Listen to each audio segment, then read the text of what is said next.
Hey folks, and welcome back to Ready Steady Play. And today we're looking at Dune Imperium Uprising, which is the new core set for Dune Imperium from Direwolf. If you are unfamiliar with the game, here's the briefest of overviews, because this one is a sort of a follow-up, a slightly more complex version. It changes some mechanics, it adds some new mechanisms, and fundamentally, we're not going to go through the whole game. I did already cover 2 solo games of Dune Imperium, so this is really going to focus on Uprising and the changes. But here we've got the board, and fundamentally what Dune Uprising is, or what Dune Imperium is a worker placement deck builder.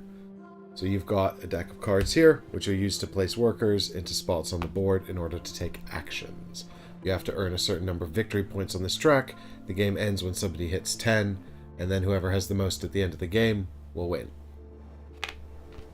10 victory points is not a whole big number, so it's not a high-scoring game. Victory points are quite hard to come by, and every single one is precious, and often the game looks at the first tiebreak, which is spice. So, Uprising sort of remodels the core set of Dune Imperium Uprising, and Dune Imperium Uprising remodels the Dune Imperium core set, and it is backwards compatible with all of the stuff that's already come out, sort of. But what it does is it adds a few new mechanisms that are probably not quite enough to qualify as much more than a sort of a tweaking and a remodeling. I've only played Uprising solo so far. I've played Dune Imperium a lot. There's been 2 expansions for it. I've played both of them at the same time quite a lot. So I've got to be pretty familiar with Dune Imperium. And when I first talked about it, back when I played it on the show, the solo mode, I talked a bit about how the game is... and a bit about the game, and I stick by my comments, and I don't think that Uprising massively changes those opinions. Dune Imperium has become, though, as we've sort of seen since its release, incredibly popular. And I think the reason for that is it's quite a crowd pleaser. It's best at 4, it works well at 3, it's okay at 2, and it's not terrible at 1 either, but really it wants to be 4. Like, it really shines at 4. It's definitely best at 4. Which kind of sets it apart from 2 other major deck builder worker placement games, namely the ones it's often compared to, which would be Lost Ruins of Arnak and also Endless Winter. I think that...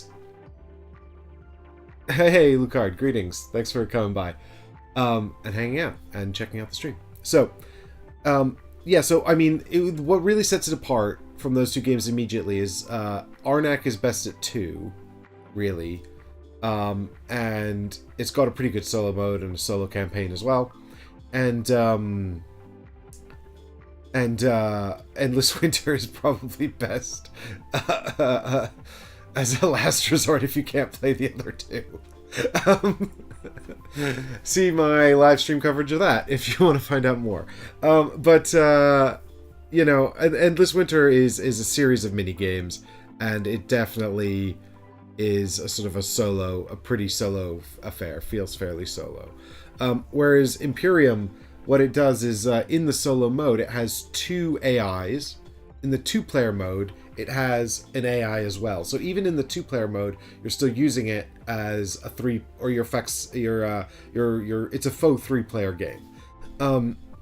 Which just goes to show it's sort of leaning into the higher player count, and it wants to be at those higher player counts. And as I say, I think it's best at 4.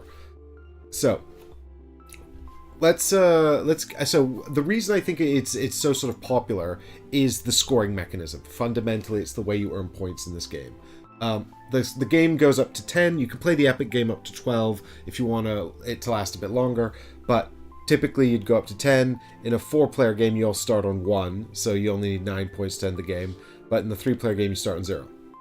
And the points are really quite hard to come by. There are 4 points available on these 4 influence tracks down the side of the board here, with a second point available at the top, first come, first served. You can steal these from other people, but it's pretty difficult to do.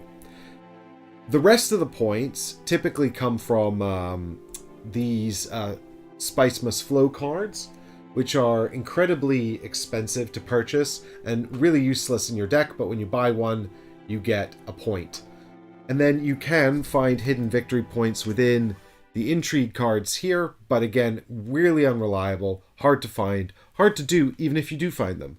Then finally there is the conflict deck, and at the bottom of the conflict deck we've got the level 3 conflicts, which will often give out victory points if you win these.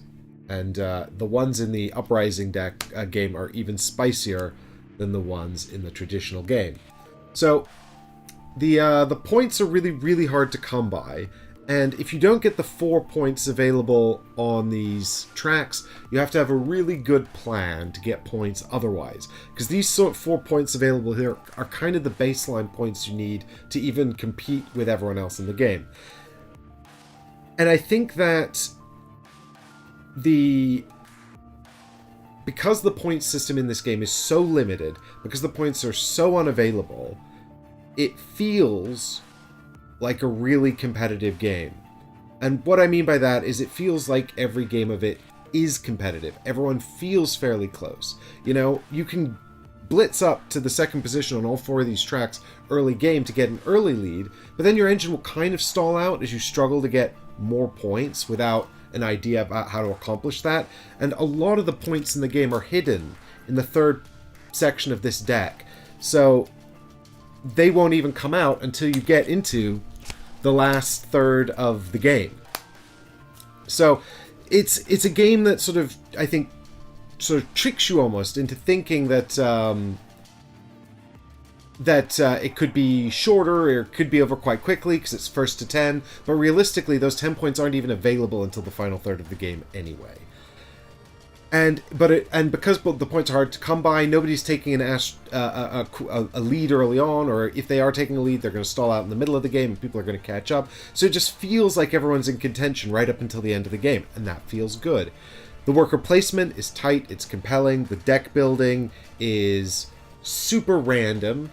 They've gone some way to try and fix this in various in the second expansion, the third release, the second expansion that came out before this. They added in a token that people could use to just wipe the marketplace, which should have been in the core game, really. I'm surprised it's not in this, because it should be.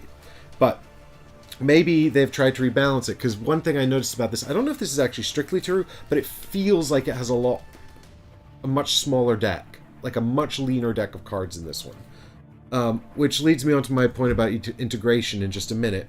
But the last thing I'd say, just on this point of sort of accessibility, is that the deck building, although pretty random and often not like a major focal point of the game, it is reasonably important. And although it's hard to build combos, acquiring good cards is really important. So that you have some in there. And trying to thin out some trash as well can be really important as well. Because as you go through up to 10 rounds of the game, you start with 10 cards and you see 5 each round, potentially more. This version of the game seems to have more card draw and more trash opportunities than the other versions of the game. So they've clearly wanted to sort of put in the deck building into the game in a little bit more of a dynamic way. But, you know, you can't ignore it. But it's quite compelling and it's quite engaging, the deck building. The worker placement is tight. There's this sort of conflict player interaction here, which is really delicious. This is my favorite part of the game. And I think that's why it sort of stuck around and just become really, really popular. I always see this getting to the table. When I'm going to conventions, someone's always got a copy and someone always wants to play it. So this has really, really established itself as just like sort of a solid modern classic, despite it's like an odd mosaic of flaws, you know, despite all these sort of weirdnesses about it. it just comes together to straddle this line between sort of compelling mechanisms and sort of accessibility in the form of luck and contention. Everyone I play it with wants to play it more. So, Uprising, of course, big boots to fill then, has to offer something quite significant, quite meaningful. And so what Paul Dennen, the designer, has done is and by the way, sorry, I didn't front load any of the credits, but Paul Dennen, of course, is the designer of this. He's also known for the Clank series primarily. Direwolf Games is the publisher, and this is my own copy, which I bought with my own money. So yeah, so what we're seeing here, new mechanisms. They're sort of and it's sort of kind of odd. It feels like they're trying to like lean into the second movie, the second half of the first book, right? To try and sort of justify the release of this expansion, but it still technically charts the entire sort of trajectory of Dune. Well, sort of. They're all a bit anachronistic in terms of the actual saga of the first book. And then the expansions add in the Tylaxu and the Ixians, who aren't really in the first book at all, really. But, you know, people don't mind that. So, major changes. 3 off the top of my head, major changes. There's now this concept of the spice worms. So these didn't exist before. And you'll notice immediately, by the way, if you're familiar with the game, a lot of the board spaces have changed. Like, the vast majority of the spaces have been changed in some minor or significant way. Very few have stayed the same. The secrets space is still pretty much the same. You'll see that Fold Space card's completely gone. Highliner doesn't have water on it. There's this new contracts system, which you can play with. The contracts, we're playing with it. It's billed as a mini expansion, but if you don't use it, whenever you would get a contract, you get 2 Solari. So this used to be a space worth 2 Solari. If you play without the contracts, it's still worth 2 Solari, but I feel like this mini expansion is just, you know, meant to be included. It says play a few times without it. I think that's only if you're totally unfamiliar with Dune Imperium. If you are familiar with it, just throw it in right away. So the worms, right? Do I see that correctly? The remove a card, draw 2 is gone. Lucard, you're gonna have to remind me which space that is. I think you think about Research Station. Research Station still has 2 card draw on it. This has changed, so now you can go up here to the Spice Refinery to sell spice. That's been taken off of. That used to be a Chome action, and that's sort of still the same. The Bene Gesserit one, yes, yeah. So now you don't go to the Bene Gesserit to trash anymore. Instead, you've got Espionage, which costs a spice and lets you draw a card and play a spy. So spy is the other new system, which we'll talk about in a minute. So yeah, that's gone. And there's a trash now in Desert Tactics. So the top card of the Fremen is no longer 2 soldiers, it's a soldier and a trash. And the bottom space for Fremen, which I think used to be get a water, is now draw a card. And water is up here on the Space and Guild space. So that's changed. But the big thing is the addition of these icons here. So when you go into... So you'll notice immediately as well the addition of the shield wall. The shield wall is a part of Dune. It's a part of the books. It is basically protecting the sort of the core elements of civilization on Arrakis from the worst wrath of the Makers, the Sandworms.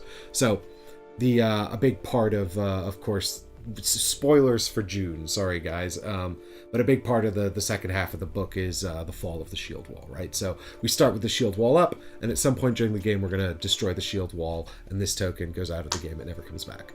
So you can see that the Imperial Basin, which is the basic spice space, Arakeen, and this, which used to be called something else, I think this was one of the cities on Arrakis, I've forgotten the name of. Anyway, this has become the Spice Refinery, where you sell spice for money. But if you go out of the safety of the shield wall into the desert, you can go to the Haga Basin or the Deep Desert, and you can acquire much, much more spice.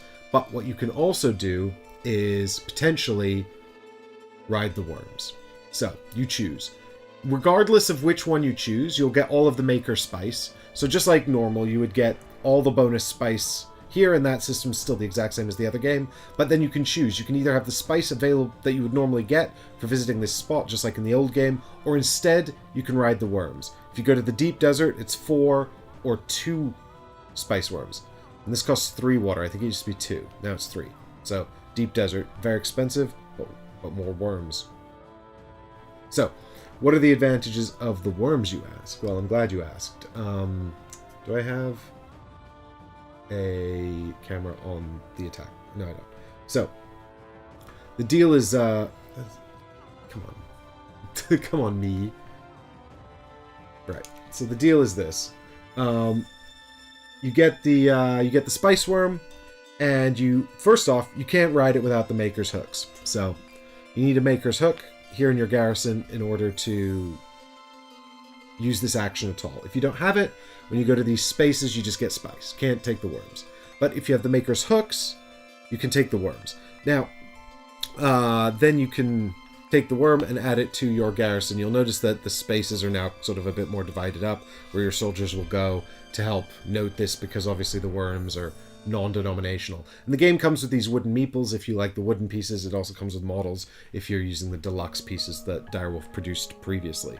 But the worm is worth 3 in combat, but its main power is that whatever level you win in the conflict, your rewards are doubled. So, if you have a worm, at least one worm in the fight, and you win any rewards on the card, double your rewards. If there are opportunities on the card, then the opportunity is available twice. So, for example, pay 6 Solari, get a victory point, or pay 12 for 2. So, that's the power of the worms, right? 3 strength, so, same as the Dreadnought. They don't get to take over spaces, but anyway, they can still participate. Now, if you remember, the conflicts also allow you to siege the cities on Arrakis.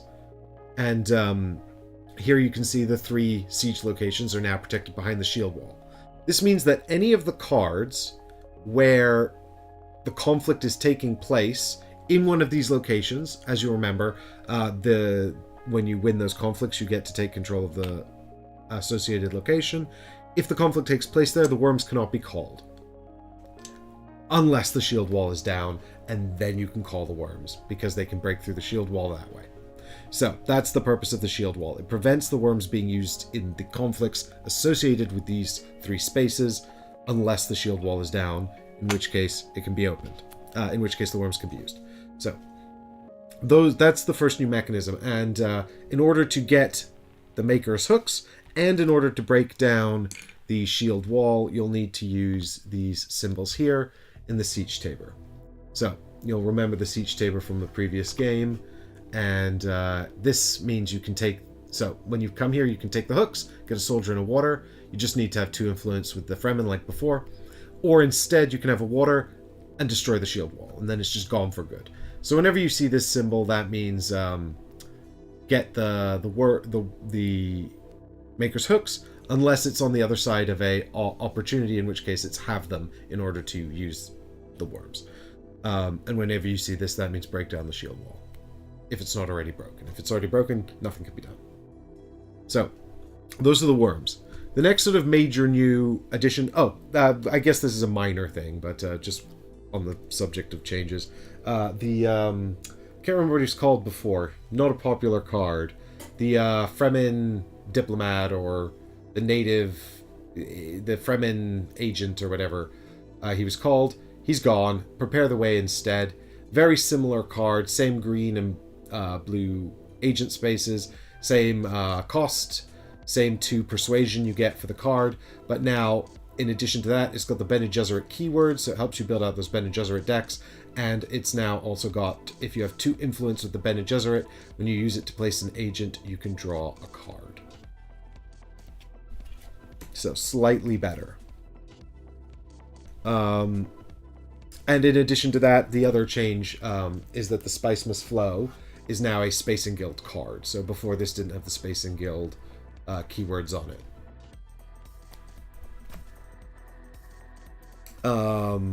Right, so the spies. Everyone's got 3. And you can put these out onto the board. And they work a little differently for the AI, so I'll explain how that works later. They've made some changes to the solo mode, but I'm really just playing to demonstrate. It's, you know, not my preferred way to play. My preferred way to play is 4. 4 human beings. But what you'll see around the board are these spy spaces here, and they're attached to the worker placement spaces. And so when you get a spy, you can put it into any spy space that you want, provided there's not already a spy there. And now you've got a spy on the board.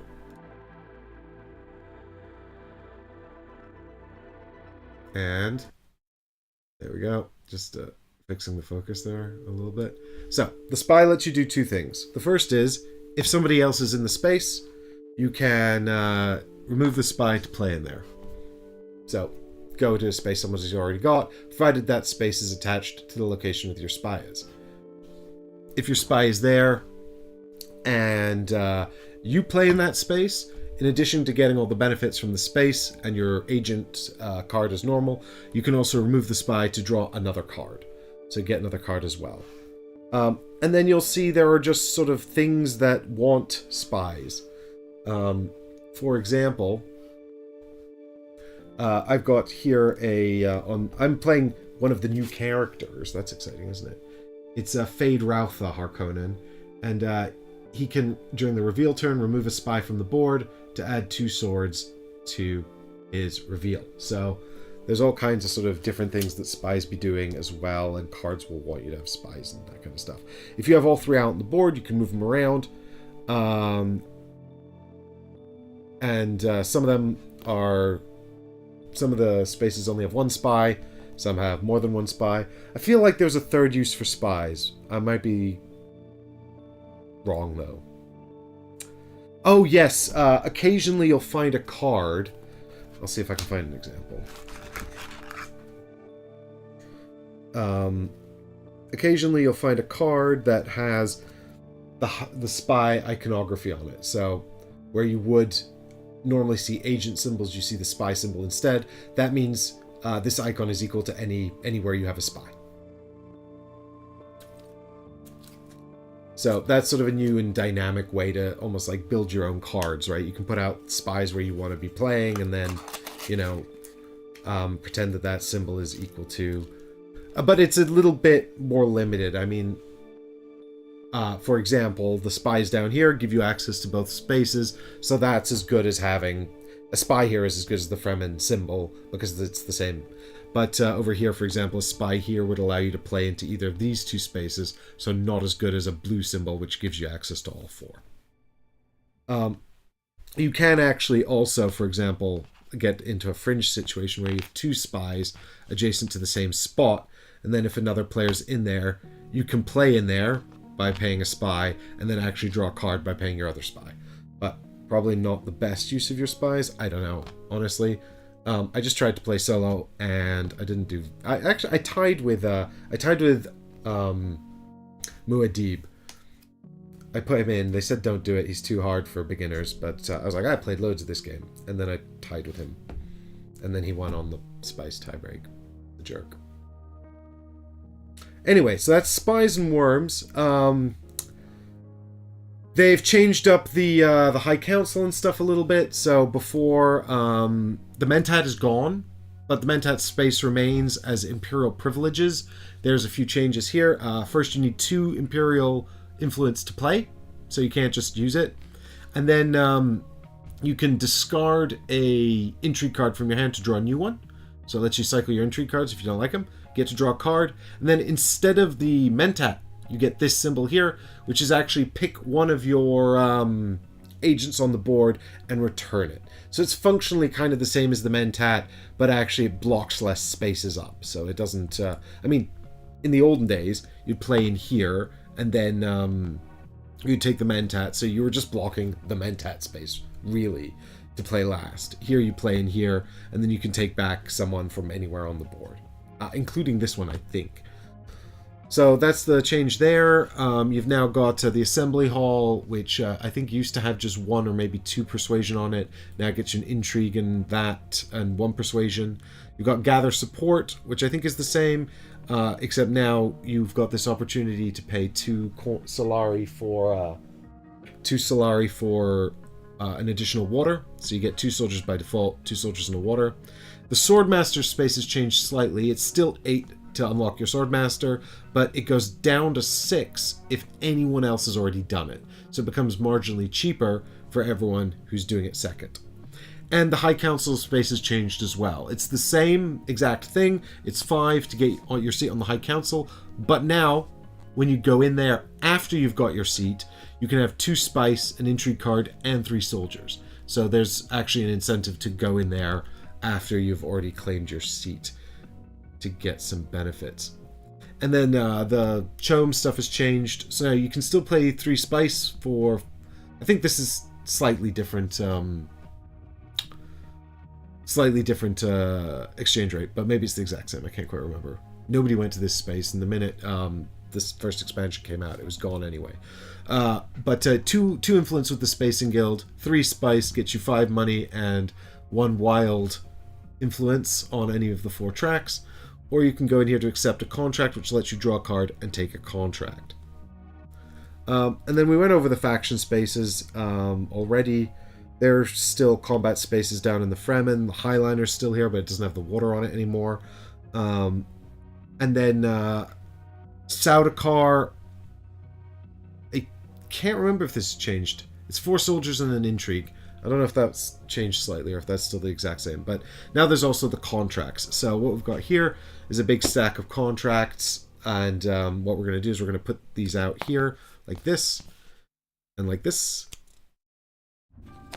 And what these show are sort of different, slightly different possibilities. But we've got Harvest here, which says in a single turn. So it wants you to play into one of the maker spaces, and in a single turn collect 3 spice.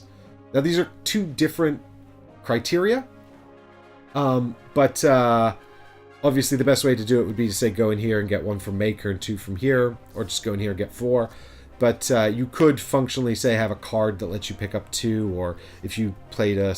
Well, Spice was Slow doesn't have symbols on it, but if you played a card that gave you spice or something, that would count towards it. So it's just in the same turn, play into one of the maker spaces and also collect 3 or more spice, and then you'll get the 3 Solari, and you can just flip that face down in your play area as a completed contract, because some things will check that. And then you've got ones that want you to play into a space. So with any of these contracts, you have to claim them before filling them. So you go here or here, you get to pick one of the contracts, it's immediately replaced. It goes into your play area, and now when I play into the espionage action space, I get 3 Solari in addition to anything else, and I flip it face down. Some of them do slightly more exciting things, but you can see the 2 here we flipped over are just 3 money. So those are that's the Chome contracts. So I guess then there's the slightly more... So those are the 3 major mechanical changes, right? The worms, the spies, and the Chome contracts. And there are instructions in the rulebook on how to integrate this with all of the other products.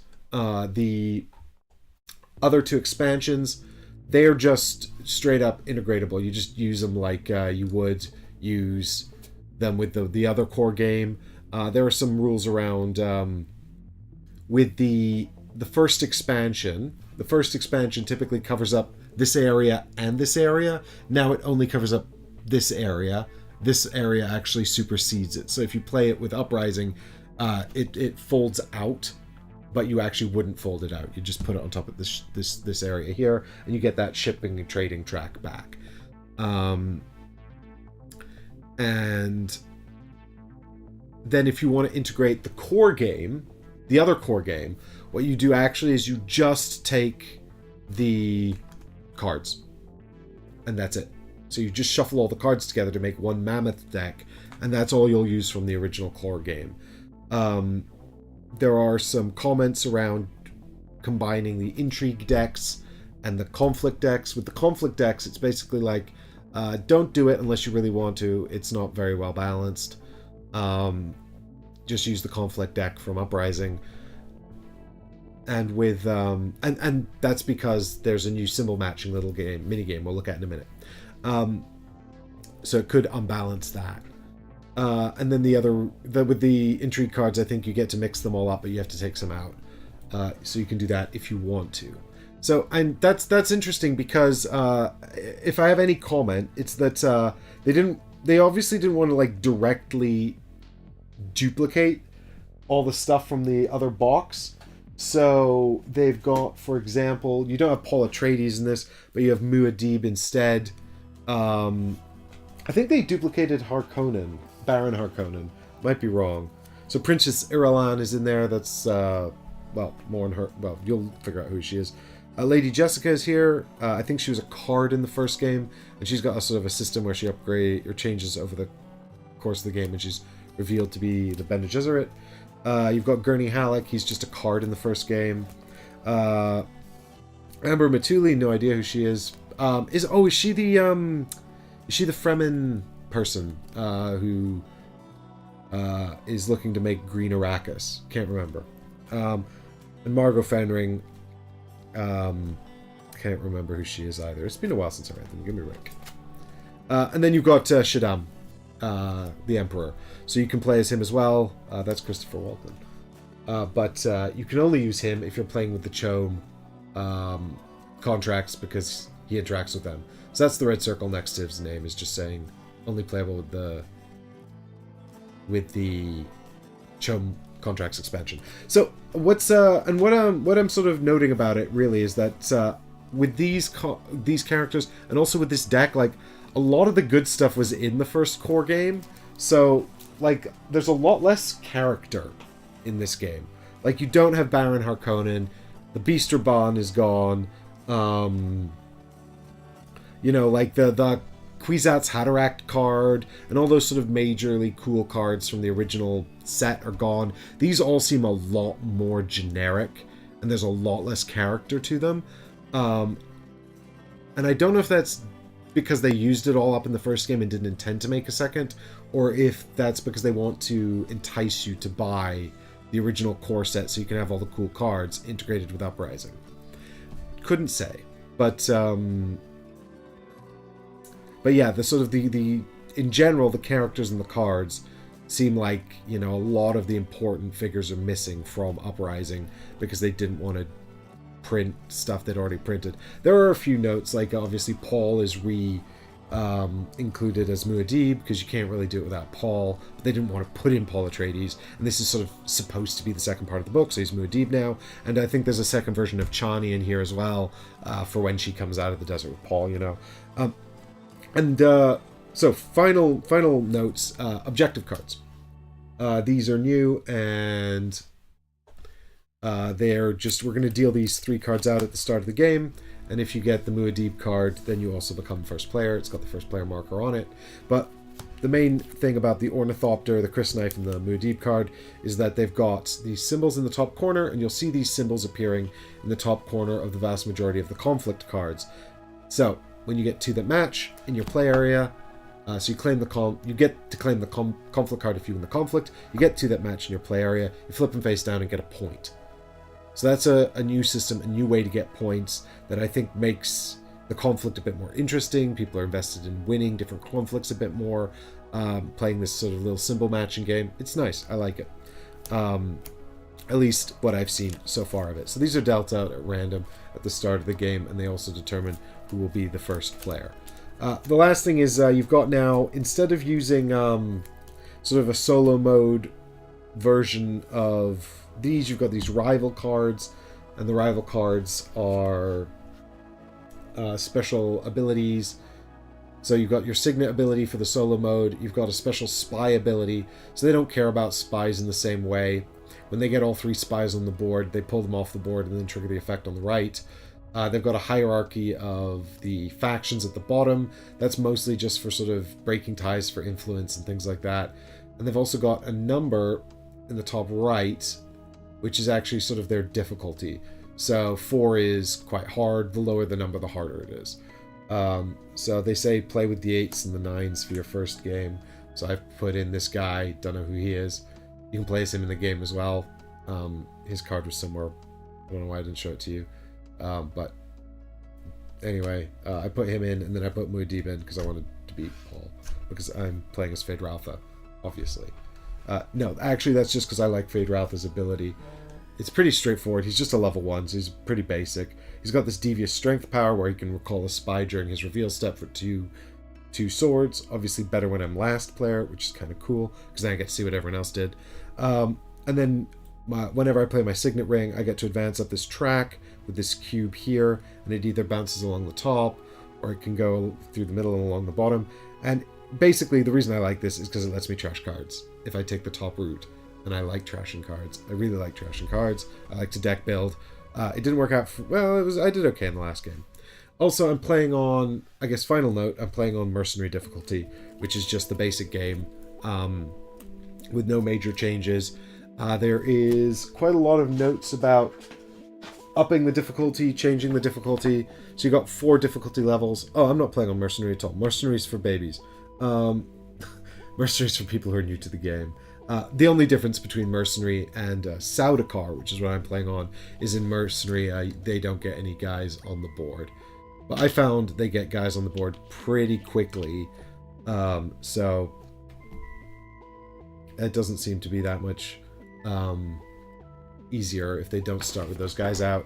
But then you've got 4 different...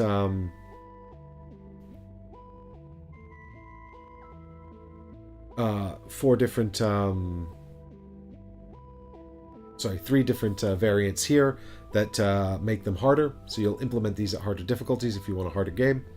You've got this dice-based Imperial Row churn here. This is a variant. If you want to see this change more in the solo games, I'll be using this variant, so I'll show you it in a minute. There's also notes here about combining the solo mode with the expansions, which I'm not doing here.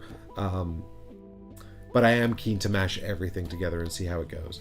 But anyway, I'm not playing with any of these variant rules here either. I'm just showing you the basic.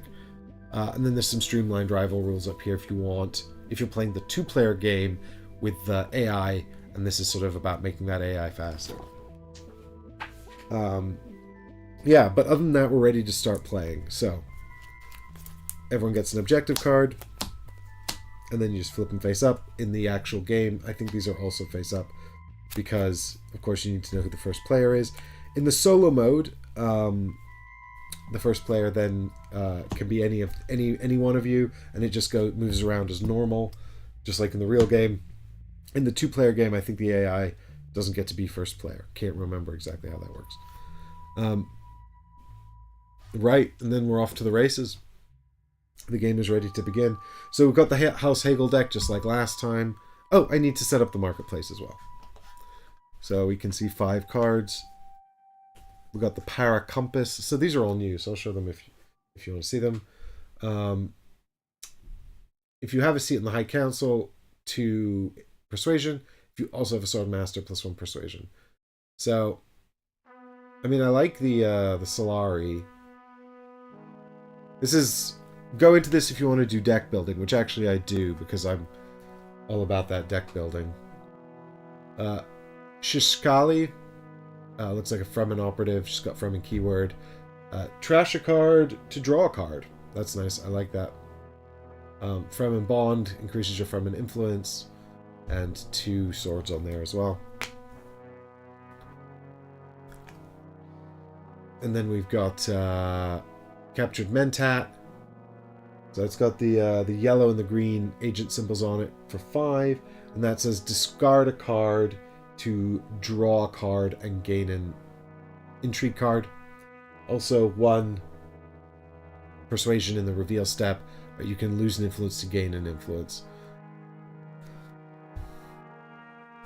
I found overall the cards to be slightly less dramatic than they were in the other game, but I've only played the solo mode once.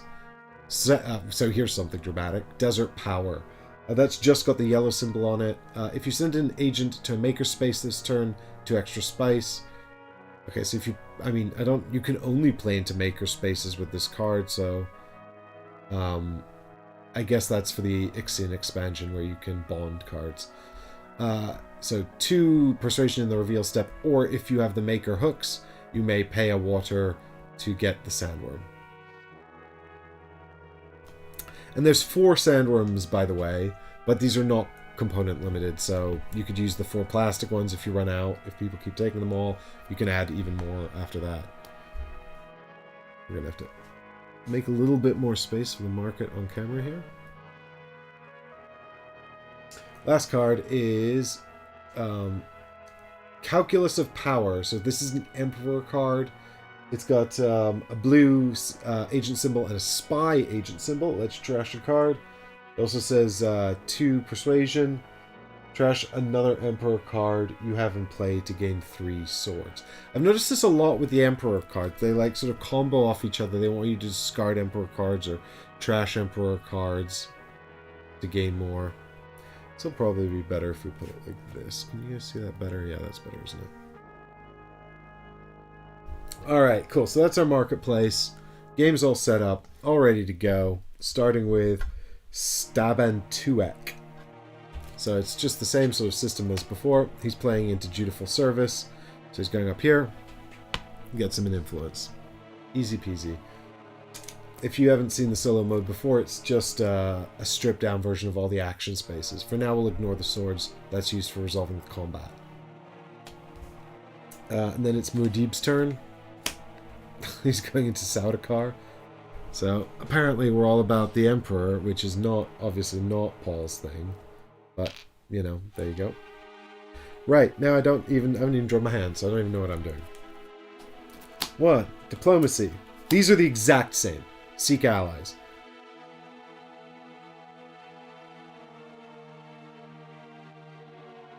We got Dagger. These decks are the exact same. Dune the Desert Planet, and another Dagger. Load of shit. Let's trash it. I hate it. Get me some good stuff. Alright. So, I don't have my Signet Ring, so I could play into Desert Tactics to start trashing stuff, but I feel like that's a bit bold. I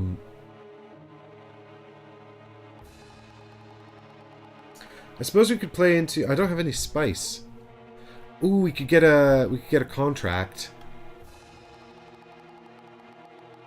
Yes. Let's play Dune the Desert Planet, and we'll play into the accept contract space, and that gets us espionage or harvest. We'll take harvest because I don't have any spice, so I can't play into espionage, and I can get some money with that. Immediately replaced with spice refinery. So when you play into the spice refinery with this, you'll get to draw 2 cards. This is reminding you if you run out of contracts completely, then whenever you would gain a contract, have 2 Solari.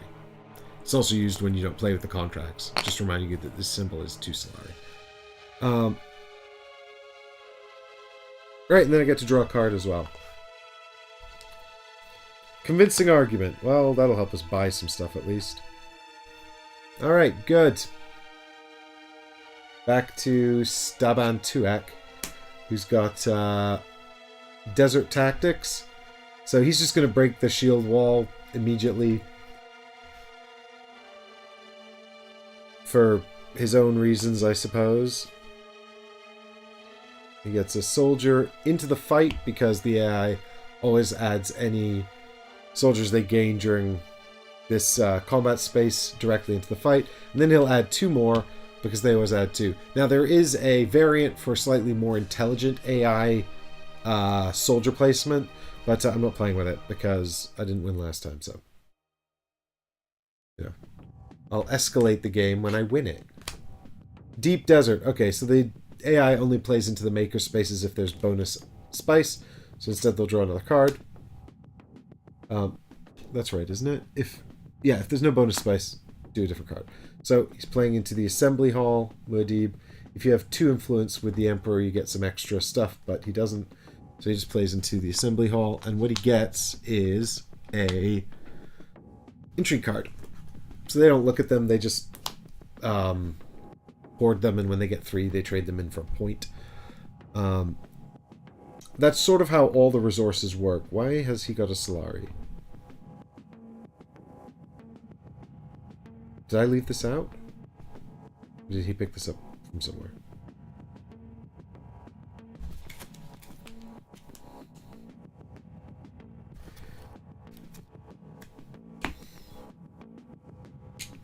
Right. What are you doing to me, Paul? Good, so... Right. I think we're just going to seek allies. And I think I'm going to go into... I've got my water. I want it for Haga Basin next turn. Because I'd like to go straight in there, get 3 spice, and complete my contract. So... Maybe just get an intrigue card? No, I should play... Oh, he's got 3 in the conflict. I should play 1 into the conflict so I can have 2nd place. It's actually better than 1st place. You just... So, you might be thinking, why is 2nd place better than 1st place? Because if you get 1st place, you get the symbol. And you compare these off, right? Like, this is just your starting symbol. So you get these 2, they're both out, right? But they're both done. You spend them for to get a point. But if Staban gets this, he's got 2 mismatched, but now he needs just 1 of these to pair off, and then he's still got the other symbol anyway. So it's just you just start with a symbol. So, but I'm quite happy to have 2nd place. So, could I play a dagger to get 2nd place? I like money. So I'll play... Oh, that's... No, where's, I don't have the blue symbol. I can't play onto the planet. Oh, I actually can't play onto the planet at all. I could play into the Frem kit. That's the only way. Yeah, alright, seek allies. Get out of here, seek allies. I'll play into Frem kit. We'll get 1 guy into the fight to secure 2nd place. And then... and this is only going to work because... Muad'Dib didn't play into the fight, but they're going to get bonus swords. So if he had, this would probably be too costly. I get to draw a card. I hope it's not the Signet Ring. Ah, it's another convincing argument. That's good. And then I get 1 influence with the Fremen as well. Fantastic. So, Seek Allies is trashed. And... that's the end of my turn, so it's Staban's reveal step. They don't really do reveal steps, the AI, at all. All you do is you can work out their power, which is 6, plus they get 1 bonus card, which is now where we look at the swords at the bottom. So in this case, it's 2 swords here, so he's going to get 2 extra power. That's it. Muad'Dib's not in the fight, so he doesn't draw a bonus card or anything, because he's got no power. So then it's me, and my reveal step is these ones here. So I've got 2 swords. Now I feel like I should put a 2nd soldier in there because we could have tied. Actually, all I'd be doing is denying Staban points. But maybe that's a good thing. I've got 5, so I could buy something good. Actually buy any of these. Do you know what? I like Shishkali because I like trashing a card to draw a card. And it's got swords on it, and I like swords. So I'll take that one. Immediately replaced. I've still got 1, but I don't think there's going to be... Ooh, Truth Trance. This looks familiar. There you go. 4-cost Bene Gesserit card. Only really good for accessing spaces. But that's very good. Okie dokie. So, other than that, I've got to do my power. And I was supposed to have this set up over here. So we could get... so my power is 4... sorry, it's 2 for the soldiers, and then 2 for the daggers. So 4. And that's that.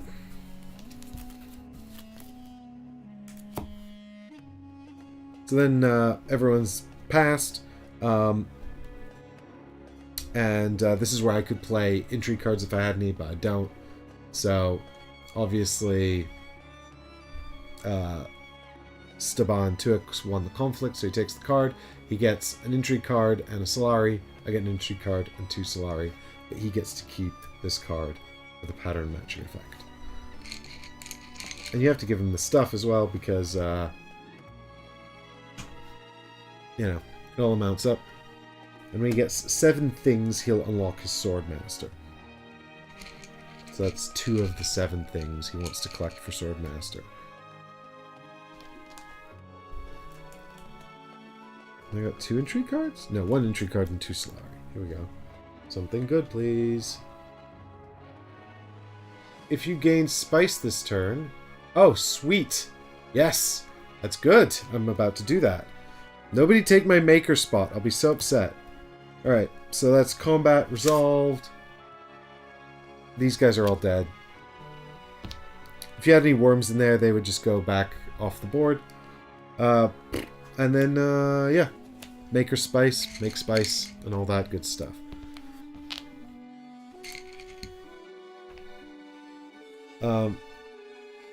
Yep, check for the end game. None of that. So everyone gets their dudes back. Game continues. I'm going to just move these out of the way of my camera there.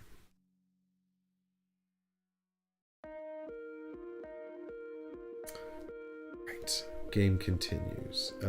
With guys come back. First player marker moves to Muad'Dib. Reveal the new conflict, which is... so this has got the Muad'Dib on it. Staban's interested in this.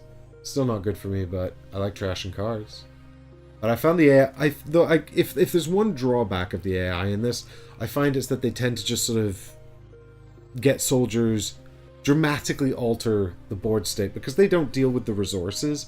One of the cool things about the conflict in the game with real people is that you can kind of look and see what people can afford, what action spaces they can get into, and kind of predict sort of at least vaguely what kind of armies they're going to be able to use in a given round, whereas the AI tends to be a lot more unpredictable, a lot more difficult to preempt.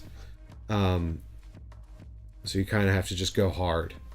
Oh, yeah, and I forgot to do this. The variant for the churn. So what we do is we've got 1, 2, 3, 4, 5 cards in the marketplace. We throw the 2 dice, and we ditch the matching cards. 1 and 3. And they're replaced. If you roll the same number twice, only 1 card is lost. And if you roll a 6, only 1 card is lost. And if you roll 2 6s, no cards are lost. That's the system. Game doesn't come with the dice, it just tells you to use them. So, and we've got 2 new cards now, Wheels Within Wheels. So it's an Emperor and a Space and Guild card, 2 influence, and then when you place Agent, it's got only the spy symbol for agent placement, but if you have 2 influence with the Emperor and 2 of the Space and Guild, you get some nice benefits. Or when you reveal it, you actually get to put a spy out, which is pretty good.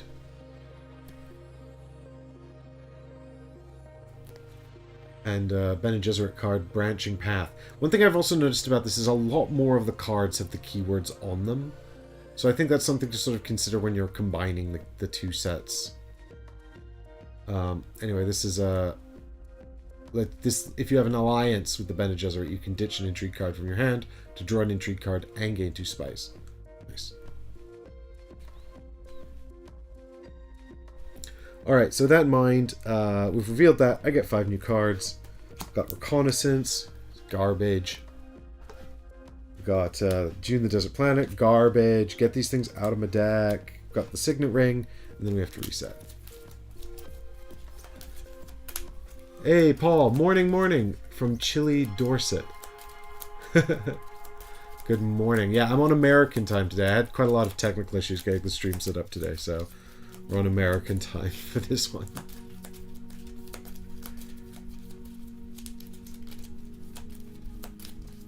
And we've got another convincing argument back and dagger. Oh, so sad. At least we can play the Signet Ring and start trashing cards.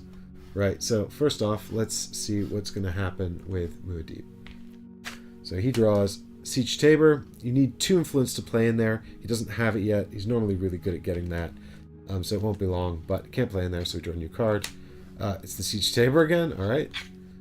And then place Spy. So these are special cards. This means he's going to place one of his spies on the rightmost green space in this case. So that's that one.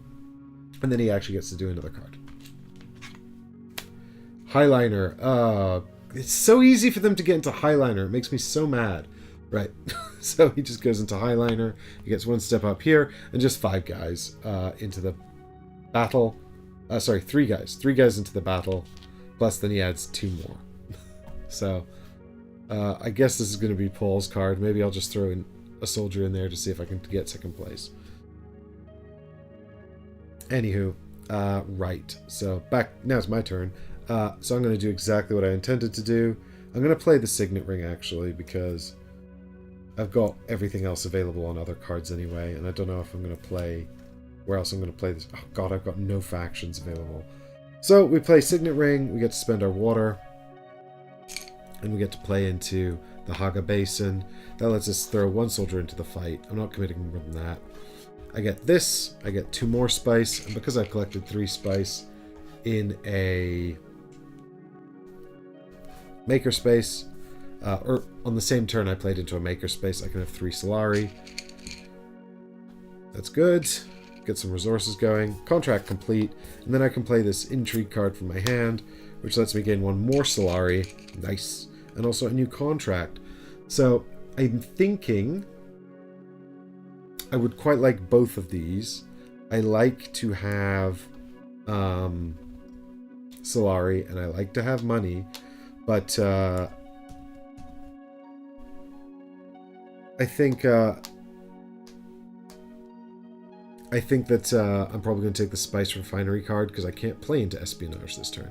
And so that will give me a nice chance to get some more cards and maybe, I don't know, buy some more stuff. So we'll take the Spice Refinery contract. Leverage is done. Out the game. That's me. Time for Staban. So he's playing into Espionage. So weird. He kept drawing Espionage when I played on my own. I don't know why he loves this space.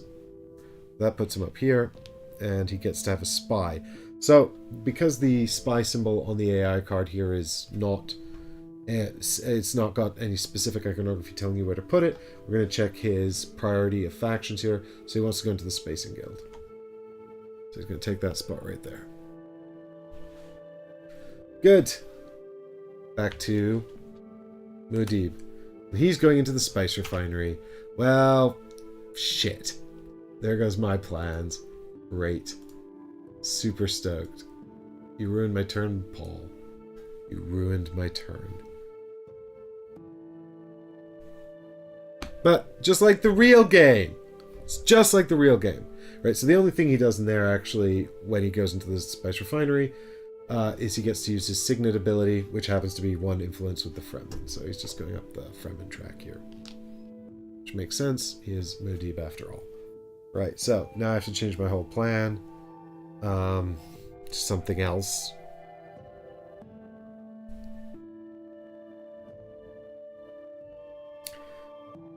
I do have 6 coins. And I know that Staban's not playing into the conflict, so that's quite good. Oh, I forgot to do my Signet Ring ability. Damn it. I'm just going to do that real quick. I get to pay one of these to trash a card, which I think is probably going to be... I probably would have trashed Reconnaissance. It's absolute trash. Right, so I'll probably play Dagger here, and... what I'll do, I think, is take my seat on the High Council, because I think it's often underestimated. I really like the High Council seat. So, let's go in there. We get 2 extra persuasion, so we can actually buy decent cards. And that'll give us 5, so we can buy something cool this turn as well. Alright, so then it's Staban. Staban's not in the conflict. Then it's Paul. Paul is in the conflict. What are you doing, Paul, in the fight there? Look at all those guys. So Paul's got 10 by default. And an additional 2. And then it's my reveal step. I've got 3 down here, plus 2 for my High Council seat. So that's 5. So can we buy a nice new toy? So I already got the Fremen card. Desert Power would be nice. I can't afford it. Wheels within wheels is nice, but I don't have any spies out. So is it just going to be truth trance to gain access to things? We could get calculus of power and then hope that wheels within wheels doesn't go. Oh, but placing a spy in the reveal phase is nice. Tell you what, I'm going to take wheels within wheels. That's only 2, though. I could take wheels within wheels and calculus of power. I have 5, right? I do. Oh, yeah, okay, I like that, actually. We'll take wheels within wheels. And we reveal double agent. So that's pretty cool, too. What's that do? So it's a 3 cost. It's got all of the non-factional symbols on it. It says, spying on the board space, you sent...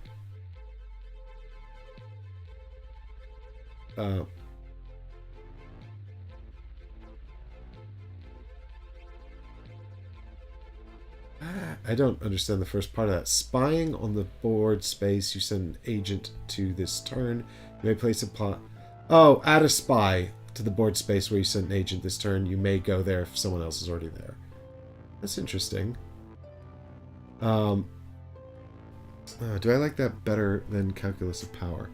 I see we've also got Michael Newsom here. Has the deck building part gotten better in this one? I think it's gotten progressively better over all of the releases for this game. And I do think that it's gotten... I mean, I like to do the deck building in this game. It's definitely not a key strategy, but I do think you can't ignore it either. But I do think the combo building and focusing on the combos is very difficult. Well, we took wheels within wheels, so let's take calculus of power. I guess we're doing a spy thing this time around. And it's got Florence Pugh on the card, so, you know, that's cool. And that card is replaced with Hidden Missive.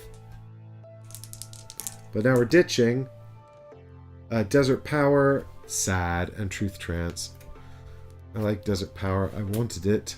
These are replaced with Weirding Woman. If you have another Bene Gesserit card in play, return this card from play to your hand. Okay, so basically you can use it to play an agent, and then also later pick it up to use the sword and the persuasion. That's okay. I'm not really doing Bene Gesserit, though. And we've got the Smuggler's Harvester. Space and Guild card, 1 cost. If you sent an agent to a maker board space with it, gain an extra spice. That's fine. Not really doing Space and Guild either. It seems I'm doing Fremen and Emperor, an odd alliance. Right. So, that's my reveal step. I've got 2 up here, and that's it. But that is enough. So, we can resolve the conflict.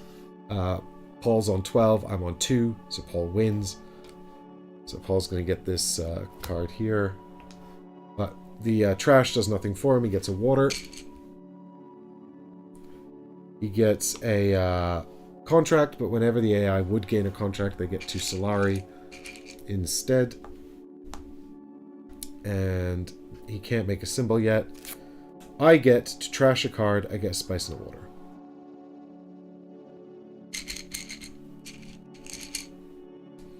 Alright, let's get something terrible out of here. I mean, we could probably get rid of a Dune the Desert Planet. Or the dagger. Yeah, we'll get rid of the dagger, actually. I think the dagger is even less good than Dune the Desert Planet in this one. Are you chasing a curtain? Well, I was saying, Michael, I was saying earlier in the when I was talking through the sort of the differences and the changes, that there's a lot more... The deck is tied into the factions a lot more in this game. Like, in the other game, there was quite a lot of cards with no faction banners on them at all, but in this one, almost every card has a faction banner on. They've even added the faction banners to the 2 generic cards here as well. So there's a lot more of those code words. I still don't know if they actually really play much off each other. The Emperor cards seem to. The Fremen Bond is back as well, so that still exists. Although I think it's somewhat easier to to work out. The Bene Gesserit cards like to look for other Bene Gesserit cards in play, which is, I think, functionally the same as Fremen Bond. But sometimes the Bene Gesserit cards let you pick, like the Weirding Woman, for example. The nuance here is that she says, if you have another Bene Gesserit card in play, so you have to have it in play already, you can return this to your hand. So you can use it to play an agent and then take it back to gain the benefits in the reveal step. So then it's not in play. So there's a little bit more going on with that in this version for sure. But I think if you really want to engage with the deck building, it's the Immortality expansion that really beefs that up, because it adds the second marketplace, which is the Ixian marketplace. And the Ixian marketplace has a different currency, so you can get more cards, you can do more deck building, but the cards that you get from Ixian allow for the bonding. So you can play 2 cards together to get more agent spaces and combo the abilities on both cards. So that's where the card comboing and the deck building really manifests in a more meaningful way. I really like that expansion. I think I wouldn't play without it, unless I was doing a live stream of just the core game. So, with that in mind, I've just done my reveal step. We've resolved the combat card. So these guys are all dead. Get out of here, Paul. This guy's dead. Paul still has the largest army. Goddamn highliner. And now I'm doing Maker's Making. Lots of nice money. Spice for me. I'm never going to get 3 water.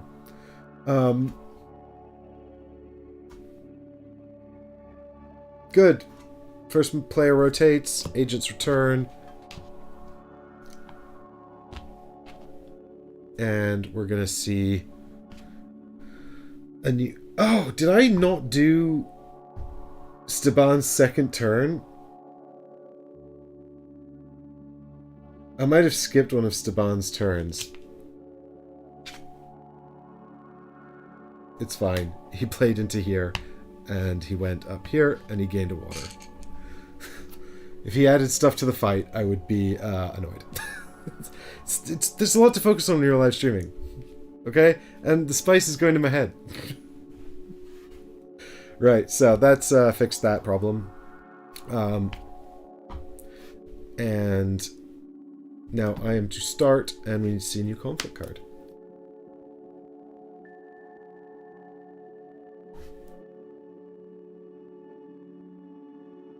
Ooh.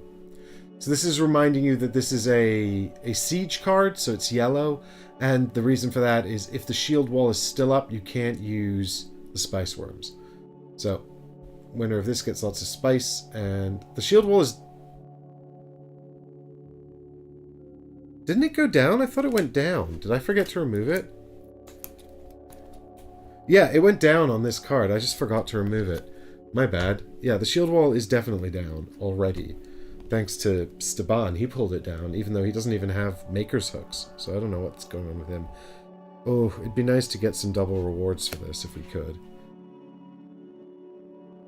I find that the Bene Gesserit cards in the original were more connected than any other faction. Yeah, Michael, I think that's probably... Well, the Fremen cards were really nice. The Fremen Bond was great, but it was very difficult to pull off because the Fremen keyword was so infrequent. I think of all of them, the Bene Gesserit cards really played off each other as well, but again, they were hard to come by, and the deck was so massive, it was hard to sort of reliably find and build anything. There's not enough card churn, and you know, that's why they added in the Immortality expansion. They added in a token that everyone gets that allows them to wipe the market once per game. And really, that should have just been a variant in the core game. Oh, I forgot to replace this contract as well. Ooh, Arakeen. Get a guy, get a spy. I like that, too. Alright, I need a hand of cards. We've got Dagger. We've got Dune the Desert Planet. We've got Convincing Argument. We've got Diplomacy. And we've got Shish Akli. Right. So. What am I doing this round? I would quite like to win this fight. Can I play? I could play into the Fremen.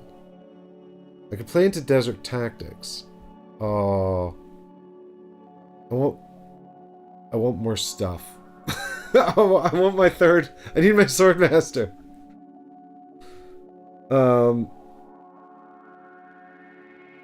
Yeah, I'm just thinking. There's no way to what I want is a spice worm, but there's not really any way to get it.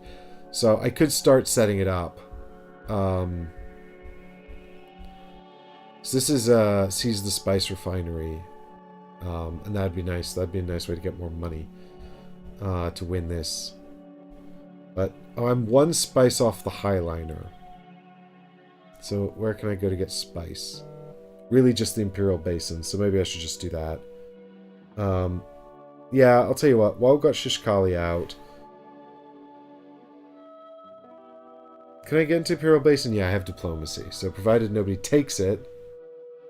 I can play Shishkali. I can go into... I mean, it should be good to save for the swords. I could go into Dune the Desert Planet, but I'd quite like to trash a card and draw a card. So we'll go in here. We'll trash a Dune the Desert Planet because it's garbage. And we'll draw a card, which means I have to reset my deck.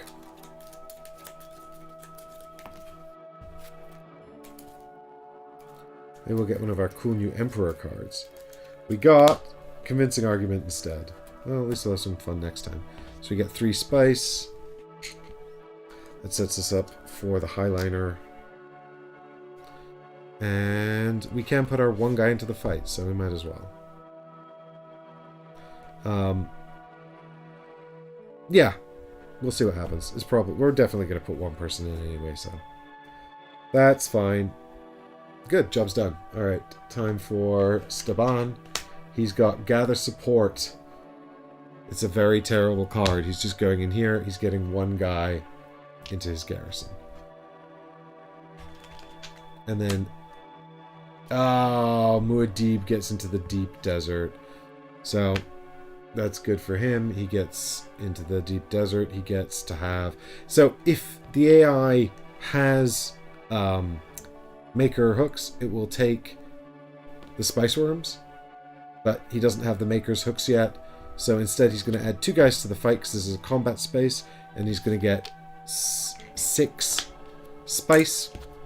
Which gives him enough to unlock his Swordmaster as well. Which is good because that means we can get our Swordmaster at a budget cost. Because of the reduced cost in this. But let's have a quick check. He is going to first spend Solari. So he'll spend the 2 Solari. Then he'll spend spice, so he'll make up to 7 there. Keep the rest of that.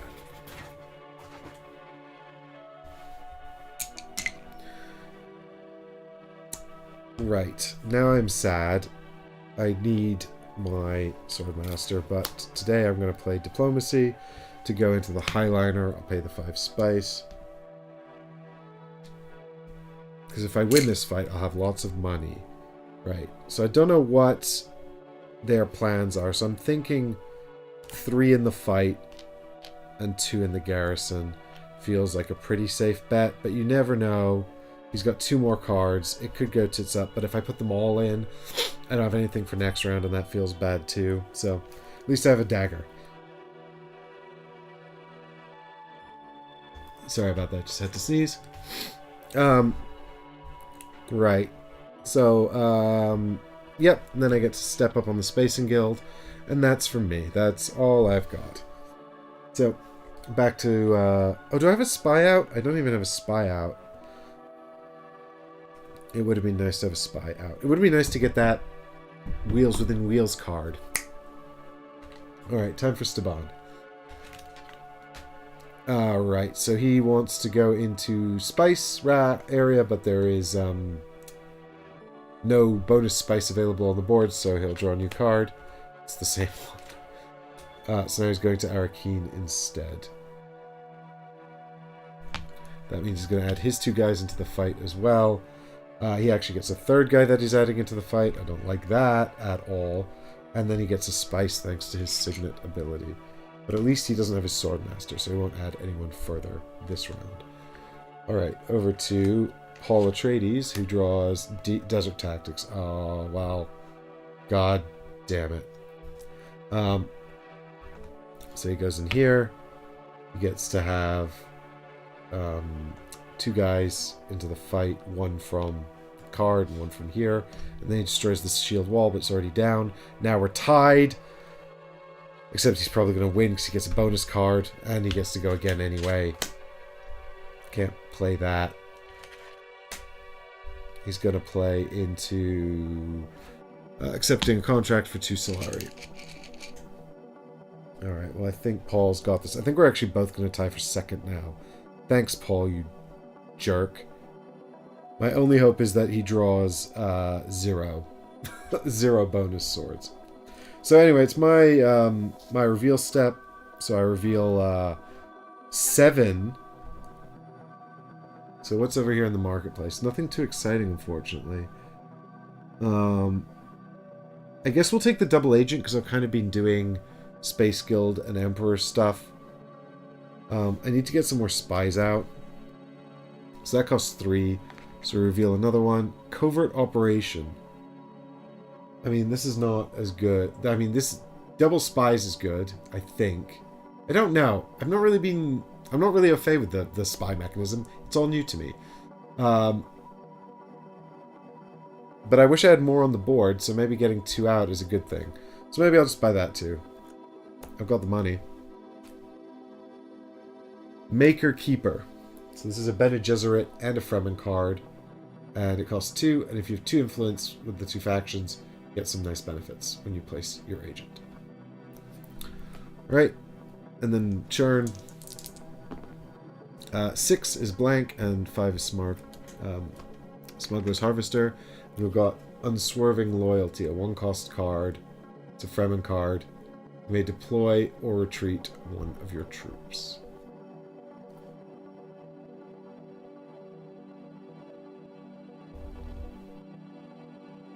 Alright, so I'm on 9, and there's nothing I can do to adjust that. Sad. And then we've got Staban, who's on 6. But he gets a bonus card, which is 2. So that puts him on 8. Whew. And then we've got Paul, who's also on 8. And he gets a bonus card, 0, 0, 0. Come on, 0, 0, 0, 0, 0, 0. It's 3. Fuck you, Paul. So, Paul gets to take the goddamn oil refinery. Piece of shit. So annoyed. It's just like the real game. Okay, so Paul takes control of the oil refinery, and he gets to have a spy there, and he gets 2 spies.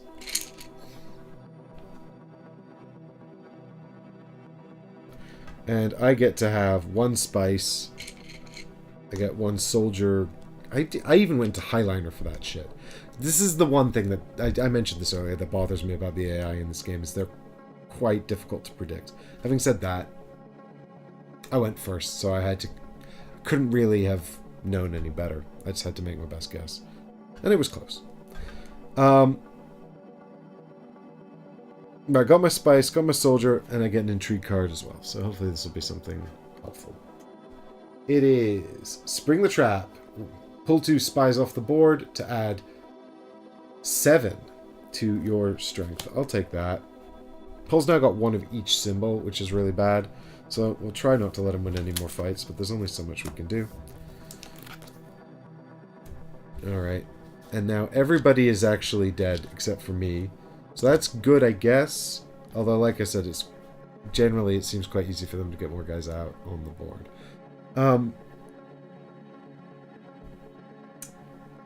So, yeah, that's it. Makers make. That's just 1.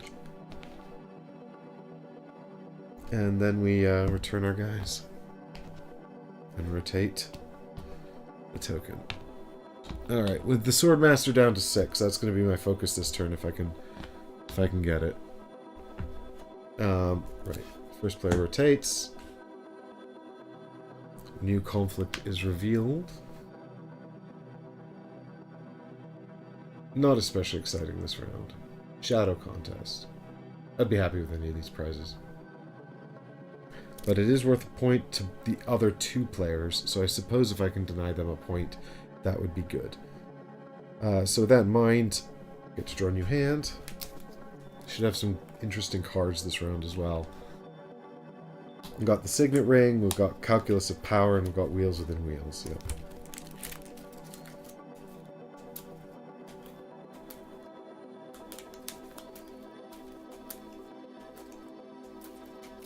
Right, the problem is I've got no spies out, so these are actually incredibly limiting. I need to play into espionage, so I need to really hope that I can draw a... Yeah, these are a big problem. I needed Wheels Within Wheels last time so I could put a spy out. Although I would have probably just spent it anyway to go up to 11, and then Paul and I would have tied for first. And I really would have just denied him some benefits. Well, I suppose that's how we win. Oh yeah, I do have a plan, actually. Yeah, it's fine. Don't even worry about it. This is perfect. Alright, we've got Dune the Desert Planet and Convincing Argument. Load of crap. It's going to be a big turn. We're going to do lots of cool stuff. Okay, so... right, but it's not my turn. It is actually Steban's turn. And he is going into the Frem kit. 1 step up here, which earns him a nice point. He's on the board. And, that's it. Time for Muad'Dib. Same spot, can't have it. So we've got Secrets instead. So Paul's going over here. Steps up on the Bene Gesserit track. Steals your cards if you've got more than 4. I don't. I have 1. Alright, so we're going to play Calculus of Power. This lets us play into a blue space, so we're going to Spice Refinery, which gives Paul a Solari. And then I'm going to sell a Spice for 4 Solari.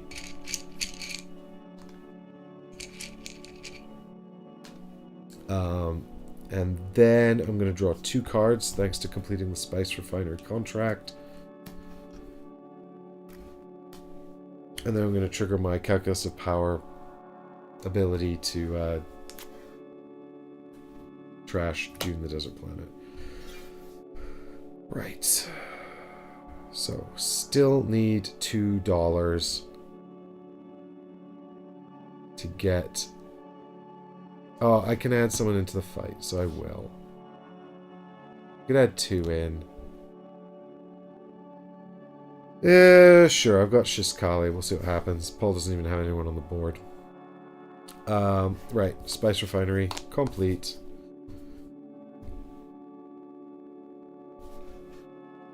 Back to Steban. He's got Gather Support again. Still doesn't have that Emperor influence. It would have been better if you had Emperor influence, Steban.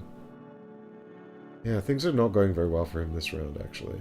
He did a lot better last time. And then it's Paul. Saudakar. Alright, now he has people on the board. Now we should be worried. That also puts him onto...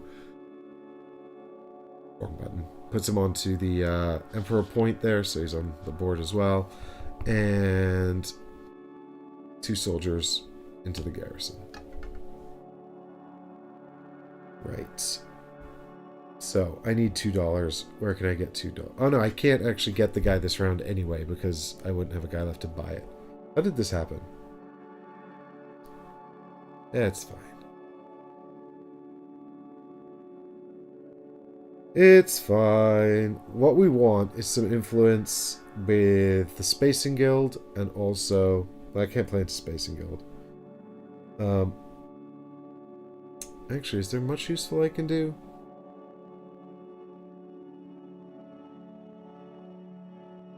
I'll tell you what, we need spies and we need money, so let's play the Signet Ring. We'll play into...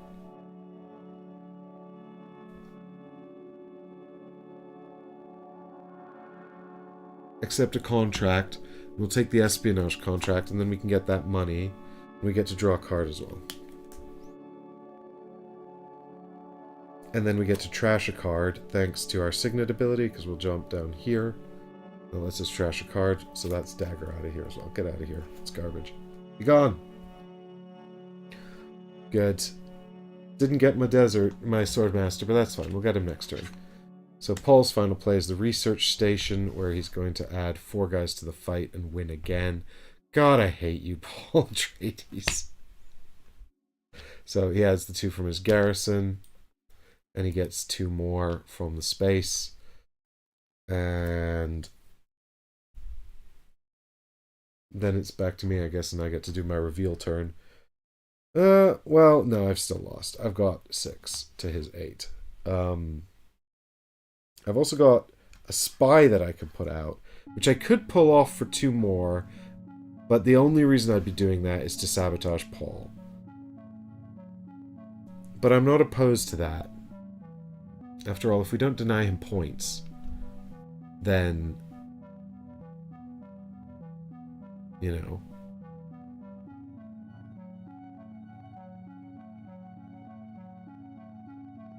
How do we win?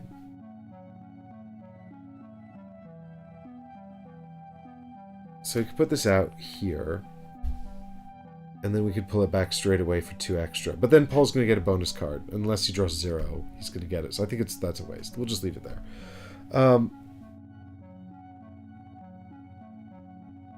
Yeah, because then when we go into espionage, we can draw 3 cards and get another spy, and that would be pretty cool. Fine, and then we've got 5 cards. Do we have Fremen Bond? No, we don't have the Fremen Bond. Maybe we can fix that with our 7 money.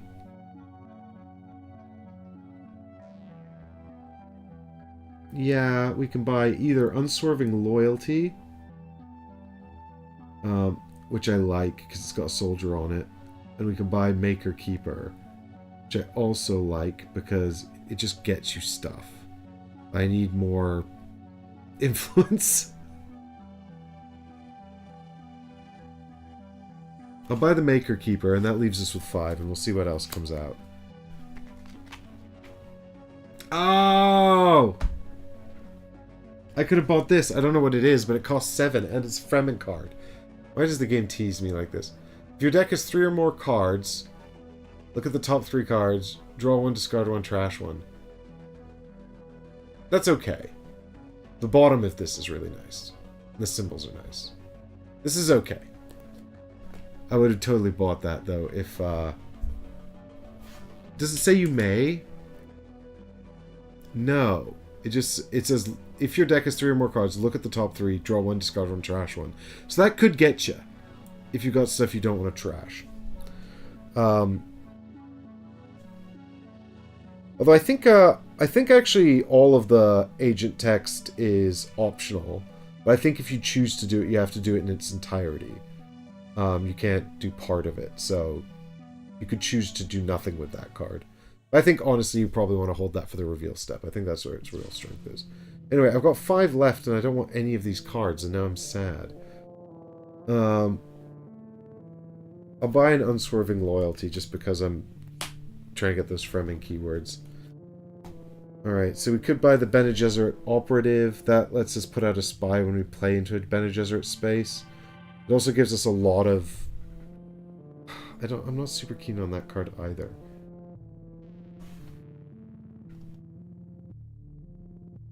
I don't really want any of these. Alright, let's do market churn. Alright, so that's just card 3. It was fated, the hidden missive is gone, and replaced with the delivery agreement. 5 cost, discard a card to gain a contract. That's not too bad. Gain a spice, or if you have completed 4 or more contracts, trash this for a point. It was nice to have a point.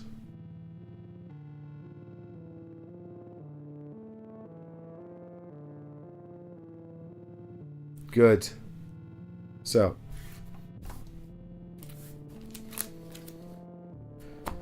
Then it's Staban's turn, he's not in the fight. Muad'Dib's turn, he's on 8. And he reveals 1 sword, puts him on 9. So then Paul's going to get a step up here for another victory point.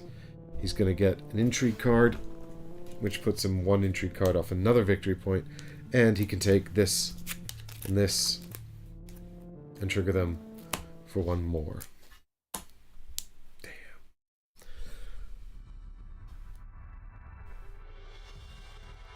Alrighty. So, Maker's gonna make. Soldiers must die. Oh, and in the middle too.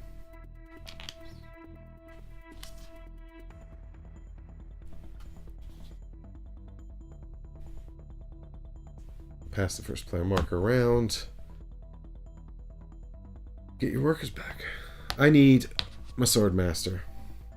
Said I was going to do it last turn. Couldn't pull it off. Definitely going to do it this turn though. We'll find a way. But first, new conflict card.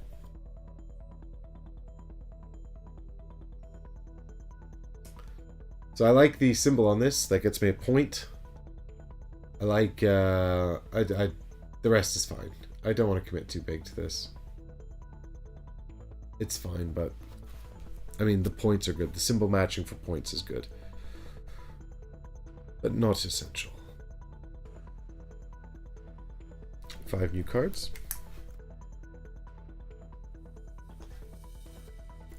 Double Agent, Diplomacy, Covert Operation.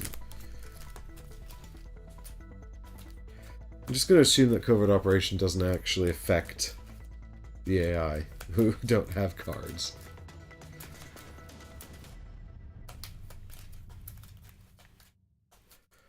Show me something nice.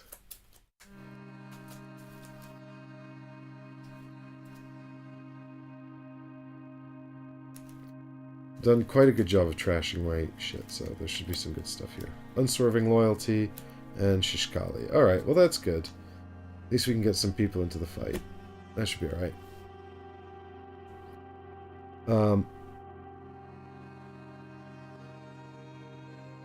Yes, I was going to play... That's how I was going to do it. Yes, I remember now. Right, so, the first things first, it's Paul's turn. So he's going to place a spy on the rightmost space here, but that actually triggers all 3 spies. Trigger Paul's ability, which is he gets his Maker hooks. He breaks the shield wall, but there isn't one, and he gains an intrigue card, which actually just triggers all 3 for a point. Uh-oh. That's bad news. It's alright, I'll catch up. So I'm not worried. I'm not worried. I'm deck building, okay? I'll catch up. When my deck is good, I'll catch up. Right, and then he needs another card. Which is the Spice Refinery.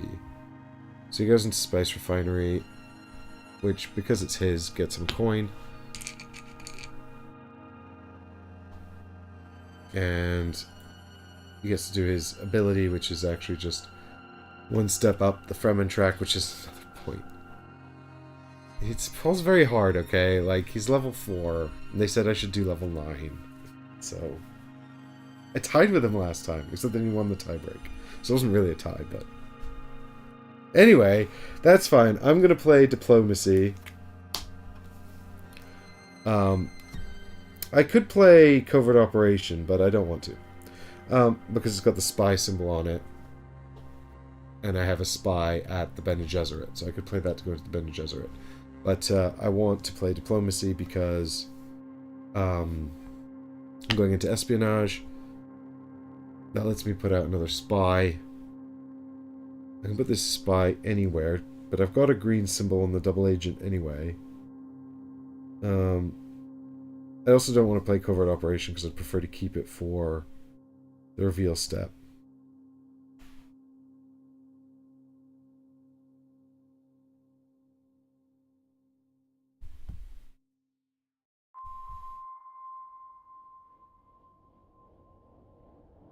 So let's put the spy out next to Swordmaster, and then we can use it to pull some more cards, because we're going there next anyway. We get to draw a card, which is Wheels Within Wheels. Right, I need to get some more influence. I get to have an influence for playing in there. I also needed to pay a spice. I don't think I did that.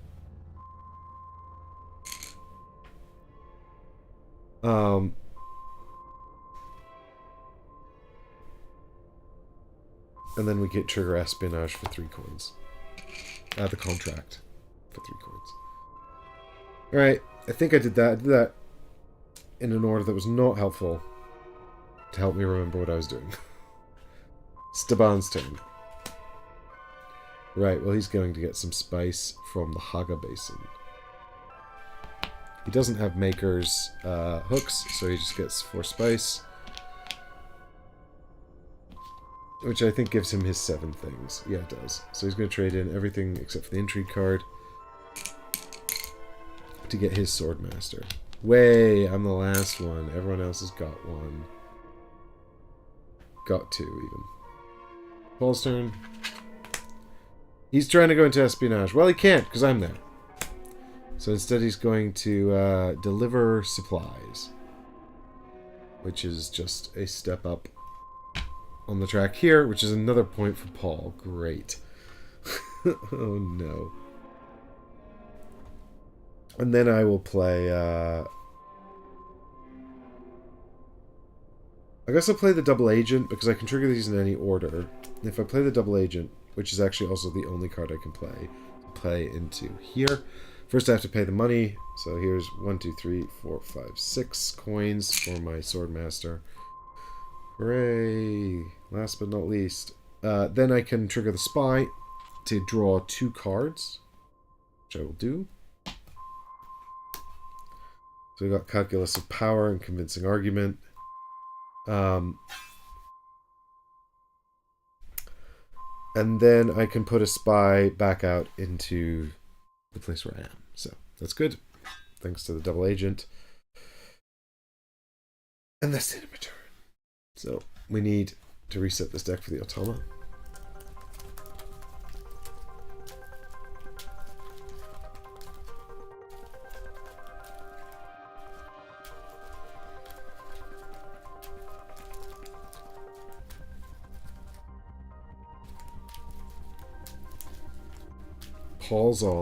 Paul's secured all 4 of those essential points I talked about. I've secured none of them. I'm not playing into the factions enough.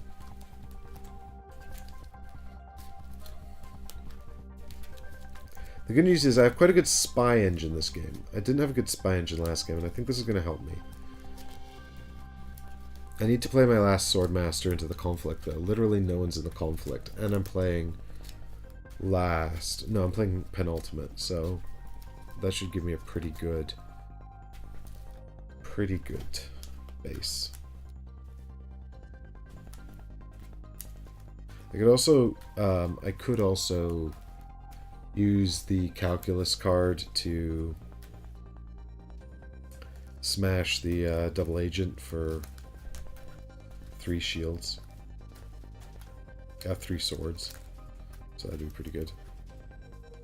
Alright.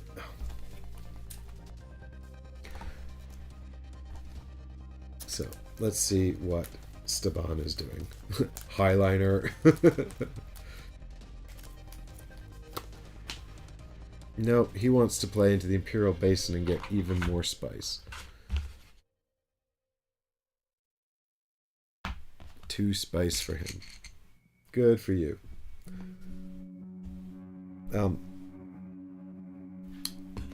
Paul's final agent is gathering support. 1 guy. Nope, Paul has 2. So it's 1 guy and also 1 influence in the Bene Gesserit for Paul. So there's this symbol here. And this means that Paul gains an influence with his tier 2 faction. And Paul's tier 2 faction is Bene Gesserit. Okie dokie. So, am I going to play Calculus of Power? Sadly, I think it's my only actual option.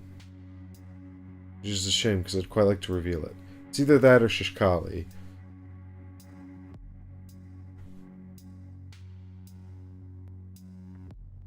Do I want to trash my convincing arguments? I've got Unswerving Loyalty, which lets me put 1 into the fight.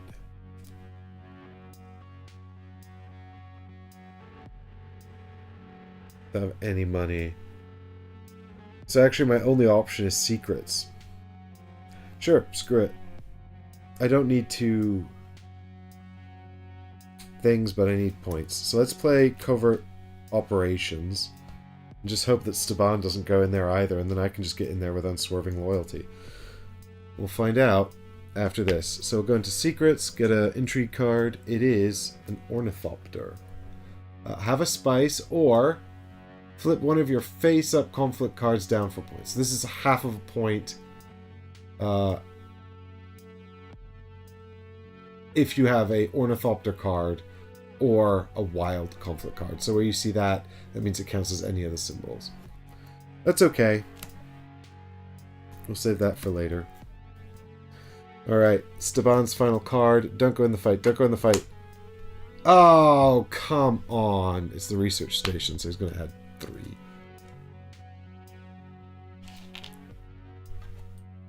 So it's my reveal turn. So, yeah, Paul does nothing. He's not in the fight. So I reveal this. I can trash an Imperial card for 3 swords. So he's on, what's he on? 6? So that's a safe bet. That's 9.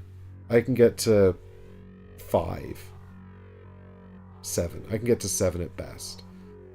I just can't win a conflict. Sad. Anyway, I've got the Fremen Bond.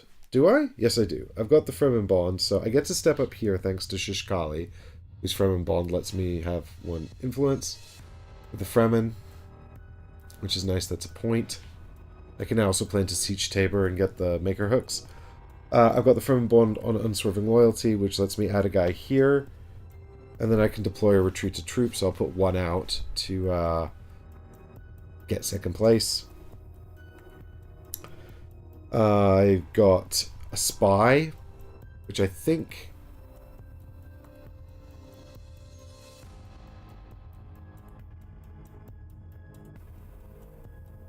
I don't know what to do with this Spy. Oh, there needs to be a new contract as well. It is the Highliner. When you do the Highliner, get 2 water. I would like that very much, but I need much more spice than I've got. And Staban just gobbled up all the spice. Where do I think I'm going to want to play? And I'm worried about getting blocked. Actually, I'd quite like to put it into the Spacing Guild, but there's someone already there.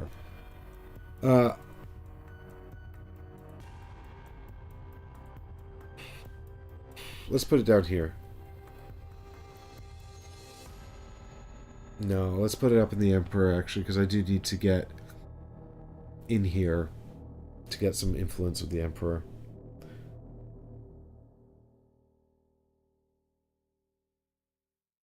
So I could trash the double agent.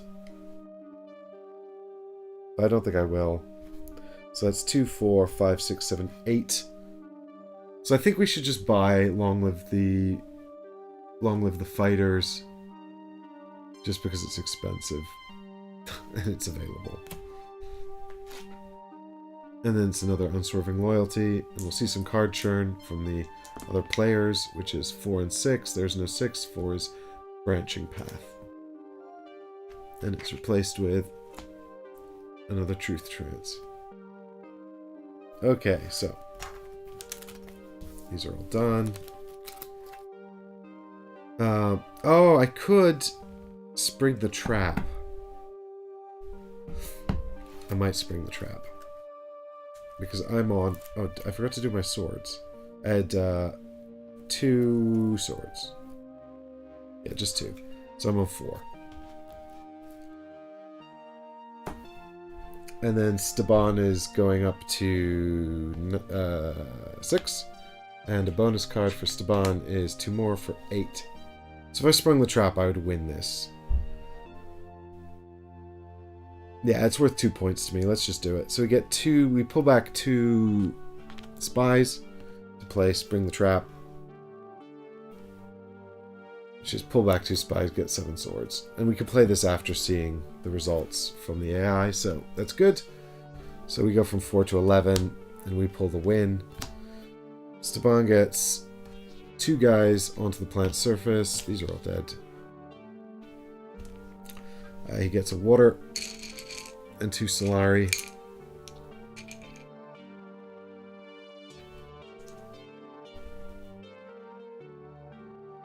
And I get a contract. Oh, I want Highliner, but I think I'd be better off taking Arakeen. Because I don't think I'm going to get 5 spice anytime soon. Yeah, I'll take Arakeen because I think I can actually get it. And that's replaced with deliver supplies for 3. Oh, I would have liked that. Never mind. We can still get it. There's still time. I get to have a soldier on the garrison, and I get 1 step up here with the Spacing Guild, which is a point, and I get to trigger this symbol match here. So that is 1 more point as well. Nice. Alright, good. So then makers are going to make just here at the deep desert. Oh, I want that 6 spice. But I need 2 more water, and water's hard to come by. I don't know if you heard about that on June, but it is hard to come by. First player rotates. New conflict is revealed. It is another green one, which I don't really care about. There's an opportunity to buy a point here. It's the Spice Freighters. I've not been using the worms much, and I feel like I should use them more, but I also feel like it's quite hard to engage with both the worms and the spice. Sorry, the worms and the spies. Oh, the Maker Keeper. I forgot about him. Well, I'm not far off actually getting nice benefits for him. Yeah, there's potential here to get 3 water and then go into the deep desert. Get a bunch of spice and then we could do Highliner. That'd be nice.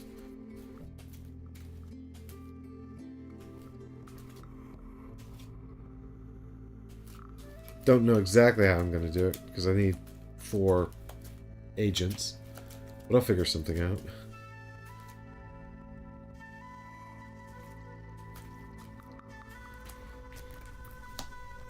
Well, we got diplomacy, so we can do something. Alright. Oh, I forgot to pull the agents back.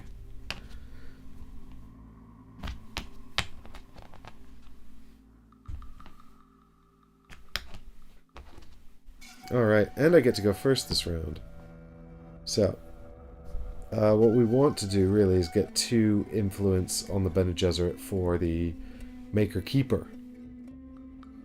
So, with that in mind, let's play diplomacy? No. We'll play the covert operative, even though it feels bad, to go into the espionage space. Yeah, and then we can draw a bunch of new cards and, I don't know, maybe something good will happen. So we pay a spice. We get a card. Every opponent has to discard a card. Wheels within wheels. Oh, that'll be good one day. It's getting better, actually, because now I have 2 influence with the Spacing Guild. We get to put a spy out. I really want to put it in the Spacing Guild, but Staban is there.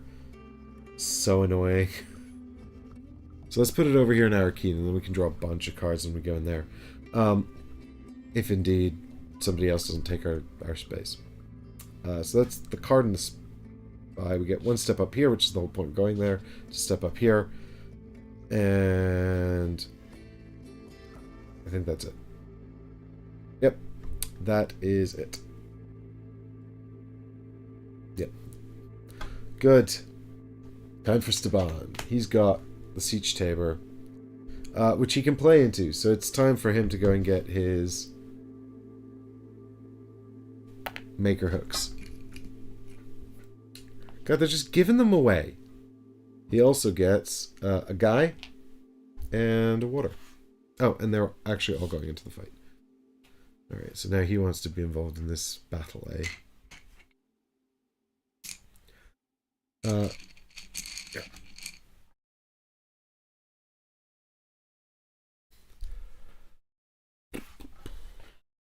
Okay, so, oh, Paul Atreides. What are you doing? Muad'Dib. Spice Refinery. He didn't take my spot. Good man. So, Spice Refinery, he controls it, so he gets a Solari. And then he just gets to pull off his Signet ability, which is actually just one more step up here. Going for that Fremen Alliance. Makes sense. Love to take it from him. Don't think I can. Right. I will play the Signet Ring. I'm going to go into... I'm going to use the Signet Ring to go into Arkeen. And then what I'll do is I'll get a soldier here. Now, or well, I could put it in the fight and then add the other two. The question is, how do I feel about playing off against Staban? Not ideal. I don't have any swords. But I might draw a bunch of swords. I don't have any spice.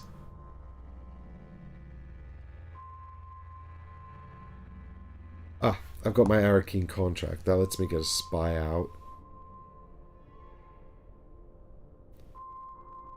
Can I play into the Emperor's space? I can. And I think we want to do that. So we'll just go up here. Sure, screw it. Let's get everyone in the fight. Why not?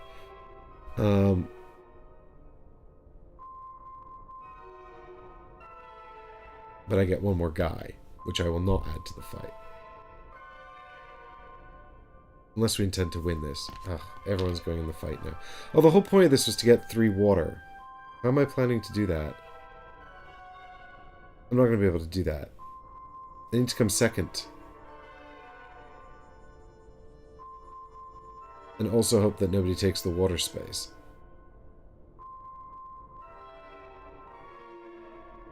I've completely forgotten what I'm doing. Right. I'm not going to have any spice to win with this card. So let's just put one guy in the fight and get second place. We'll build up our army for next time. But the last thing we're going to do is spend this to draw 3 cards, and then we can trash one of them as well. I don't know if that's going to be one we want to trash here, but there we go. So, I suppose we can trash the convincing argument. I mean, it's not terrible, but it's pretty terrible.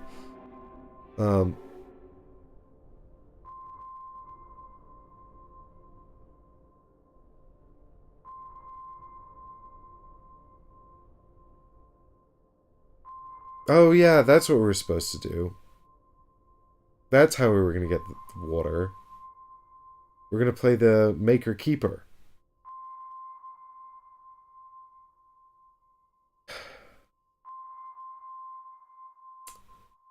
Damn it. Instead of the Signet Ring.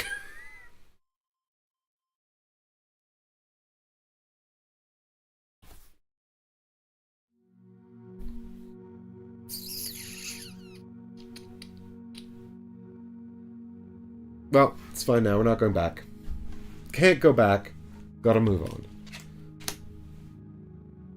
There is one influence with the Spacing Guild. So it's in here for 2 Solari. Paul. Place a spy over here. Then Saudakar steps up with the... He's got so much Empire influence. 2 guys in here. Right. Right, I've used my Arkeen contract. I'm going to play Diplomacy. I'm going to have a big, nice reveal turn. I'm just going to play Diplomacy. And I'm going to go into here, and I'm going to get the Deliver Supplies contract. That's replaced with Research Station for 2 Solari and a Spy. And then what I'm going to do is... I'm going to step up on the Empire track. I think that's about all I can do.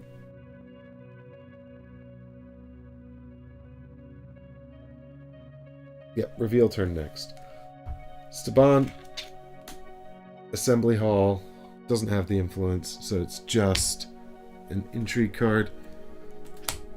Paul Atreides, Research Station, puts in 4 guys into the fight. Right, so I will let them battle this out. I'm not gonna compete with that. Here's hoping Staban beats him because I don't want Paul to get that point. But I've got 5 swords, and I can add another guy. But Paul will probably just get more swords and beat me anyway. I can pull back. Do you know what? Fine, screw it. We'll do it. So I've got Unswerving Loyalty, so I can add another guy into the fight.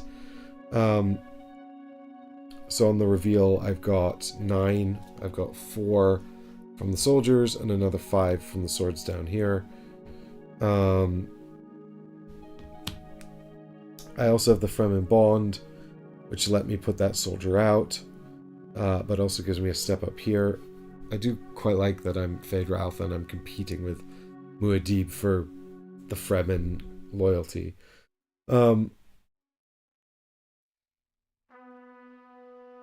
Right, and then what I'll do is I'll use my Devious Strength as well to pull back this spy here. Oh, I was going to pull back that spy. That's what I was going to do. That's fine, we'll do it next time. Pull back this spy here for 2 more swords, which puts me on 11. And hopefully that will be enough, at least enough to deny Paul a point. Right, so I've got 3, 4, 5, 6, 7, 8 persuasion.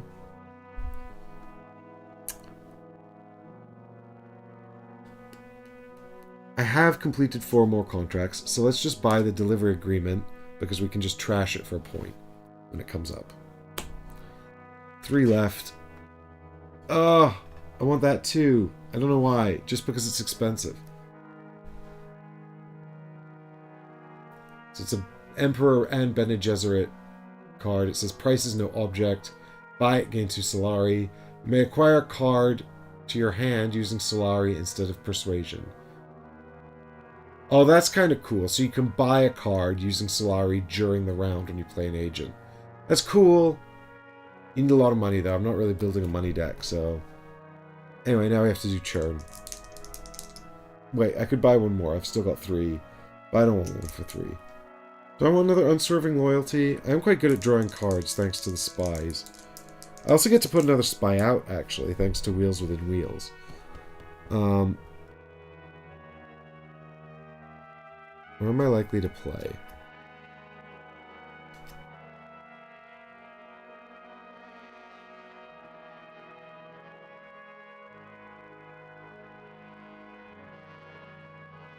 Hey, Bryce, thanks for stopping by. Sorry I missed you.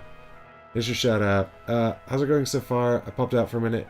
Michael, yeah, it's not going terribly. It's not going great. Paul's ahead of me by 2, which is not as bad as it could be. Oh, thanks, Michael. Yeah, I try to balance it well. Right, let's get into... I've got a spy to place, and I just don't know where to put it. I hate that Staban is stuck up in the Spacing Guild, because that's really where I want to go. So annoying. Right, I'm putting him in the Fremen. Because I'd quite like to get the Fremen Alliance, beat Paul to it. That'd be nice. Alright, here's the card churn. 1 and 2. So the Weirding Woman and Unswerving Loyalty are done. And we're getting Guild Envoy and Overthrow. Oh, it's an 8. I want Overthrow. I don't know what it does. It's just expensive. Right, Guild Envoy, Spacing Guild, cost 3. Play into any faction. Discard a card, and if you discard a Spacing Guild card, then draw 2. That's nice. I like it. Overthrow. No keywords. It's 8 cost. When you buy it, you gain an intrigue card. Play into any faction. Gain 2 influence instead of 1. This is really good. I really want this. Hopefully, I'll have 8 influence next time. We'll see what we can do. Right. I have completed my turn, so it's all done. And now it's over to... Staban, And he's just going to reveal his bonus. He's on 6 at the moment, and he gets 0, so he stays on 6. Needed that for Paul. Paul's on 8. He's got bonus of 2. He goes up to 10. I've won the fight! You didn't see any of that because I was on the wrong camera. I'm sorry.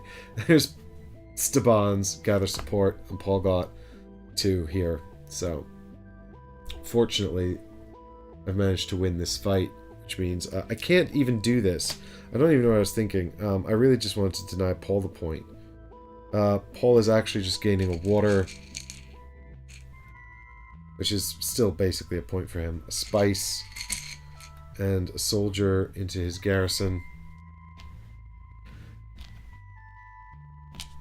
And I am getting the opportunity to buy a point, which I can't even afford.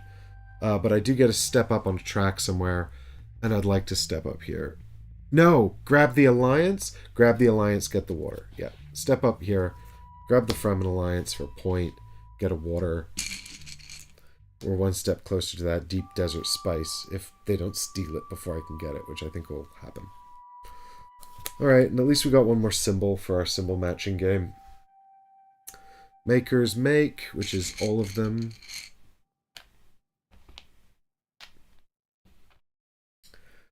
And nobody's won, so Saban becomes first player, and we recall the agents.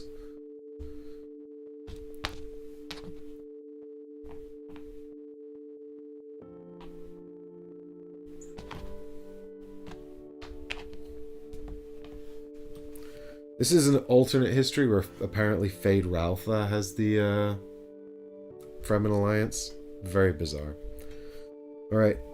We need to see a new conflict. It's the first level 3 conflict. We've got the Battle for Arakeen. So there's a chance to recall 2 spies here for a point. And there's just another point. This card is actually worth potentially 3 points for me because it also combos with the conflict I just won. And we're going to get some new cards up here. We've got Convincing Argument, Double Agent, and Calculus of Power.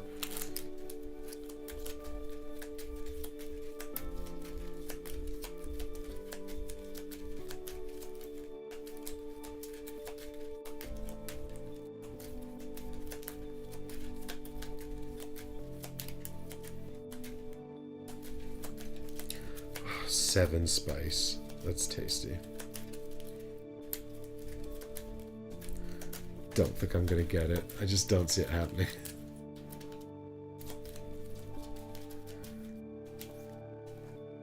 Alright, we've got Long Live the Fighters and Delivery Agreement. Well, that's just a point, so that's nice. Probably should just trash that now. I do have 4, right? Yeah, I do actually have 4. Good. Oh, also my soldiers are dead. Sad. Okay, so starting with Staban, heading to Arakeen, and he's going to get Soldier, which he's going to put immediately into the conflict, and his signet ability, which is a spice.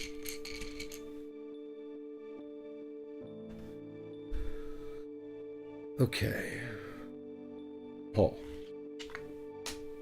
He's going to Secrets. He steps up here and takes the Bene Gesserit Alliance. For a point.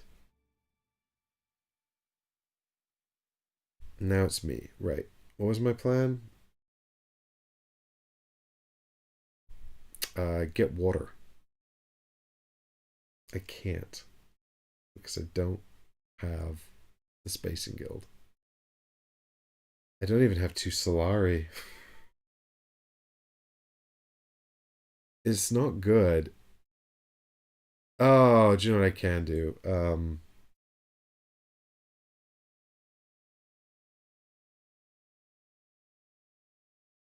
I can play Calculus of Power. It lets me trash a card, but I don't think I'm going to.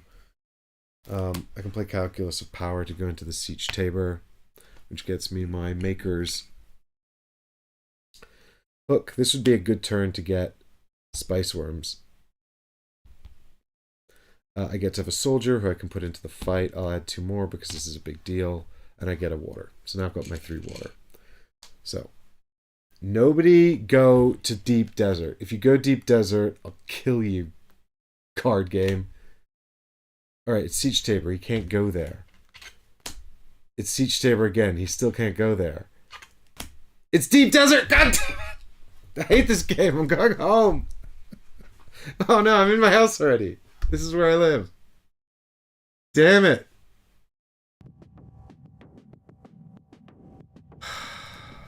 So annoying. It took me too long. I was too much faffing. Right, he does have Maker's Hooks, so he's just taking 3 spice, and then he's getting 2 worms. Alright, well at least let me go Haga Basin, please.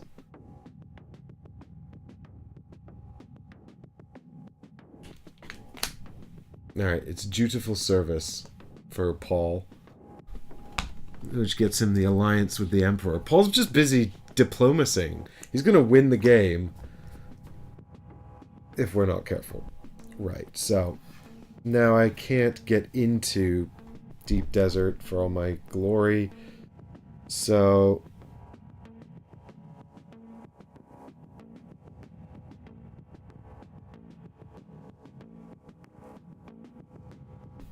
we'll just play double agent. We'll go into the Haga Basin, which costs me a water. And I will take the spice, and then instead of taking 2 spice, I'll take the worm. Oh, it's a spice worm off. Right.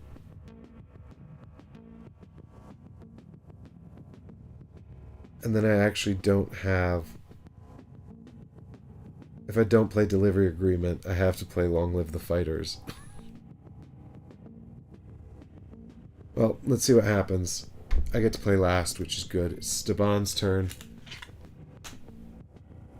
He's going Imperial Basin, which fortunately means he's just getting 2 spice, which actually he trades in for a point anyway. He's got 1, 2, 3, 4, 5, 6.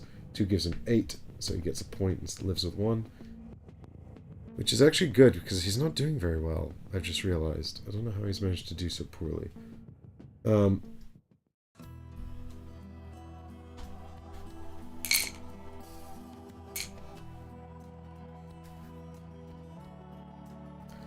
That works out okay for me, I guess. And then it's Paul. Spice Refinery for Paul. He's going in there. He's going to step up here on the Fremen track. Try and take that point away from me. He's going to put his 2 guys into the fight. Okay, so... I guess I'm playing Delivery Agreement. I really wanted Overthrow, but I can't afford it. Oh, I can't even play Delivery Agreement now. They took all the spots. I think I might just be doing an early reveal then. That's not good.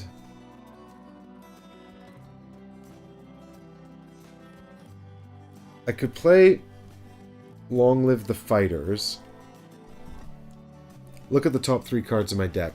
I'd have to trash 1.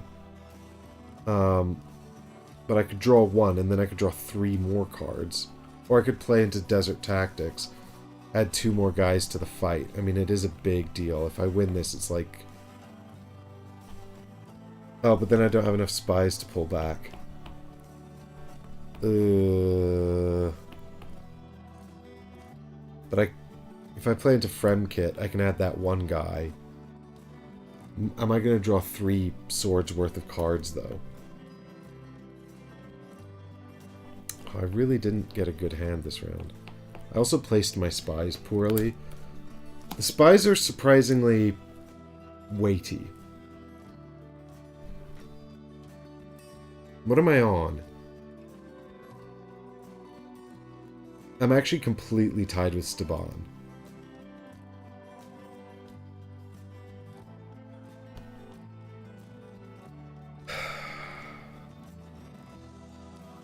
just numerically, but I've got 3 swords. No, I'll do an early reveal. Wild. So I just trashed the delivery agreement for point. And then I've got 6, which is not enough to buy Overthrow, which is sad.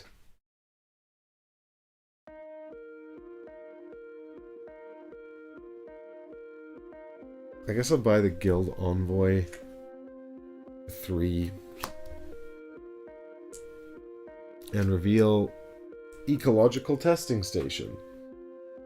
Play into the Fremen. Pay 2 water, draw 2 cards. Fremen bond, get a water. I like the reveal on that. Get a water. It's always nice. Churn. Oh, it's a 2. Overthrow's gone. Sad. I mean, it was a good card. So Strike Fleet. When you buy it, gain a spy. If you recall to spy this turn.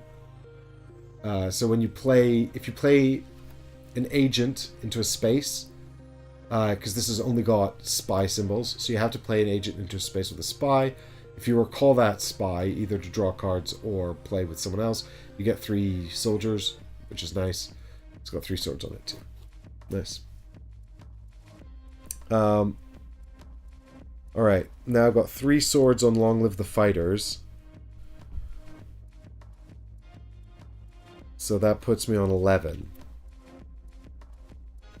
So, the thing is, I think, because it's 2 points for me, I should probably just recall a spy. It's just a shame, because if I do, I can't get the 3rd point. But if I do, I'm pretty confident I win this. Whereas if I don't, there's a chance Staban just beats me anyway on the military here, because we're tied up. I'm 3 ahead, but he gets a bonus card. And 3... A lot of them are 0s, 1s, and 2s, but there's some 3s and some 5s in there. And if I play for the extra point and then miss out, come second, and miss out on all of them, I will be sad. So, I think we recall this spy here. That gets me 2 more steps. Just means I can't use the buying power of the card. But this is still worth 3 points to me anyway. Which puts me on 9.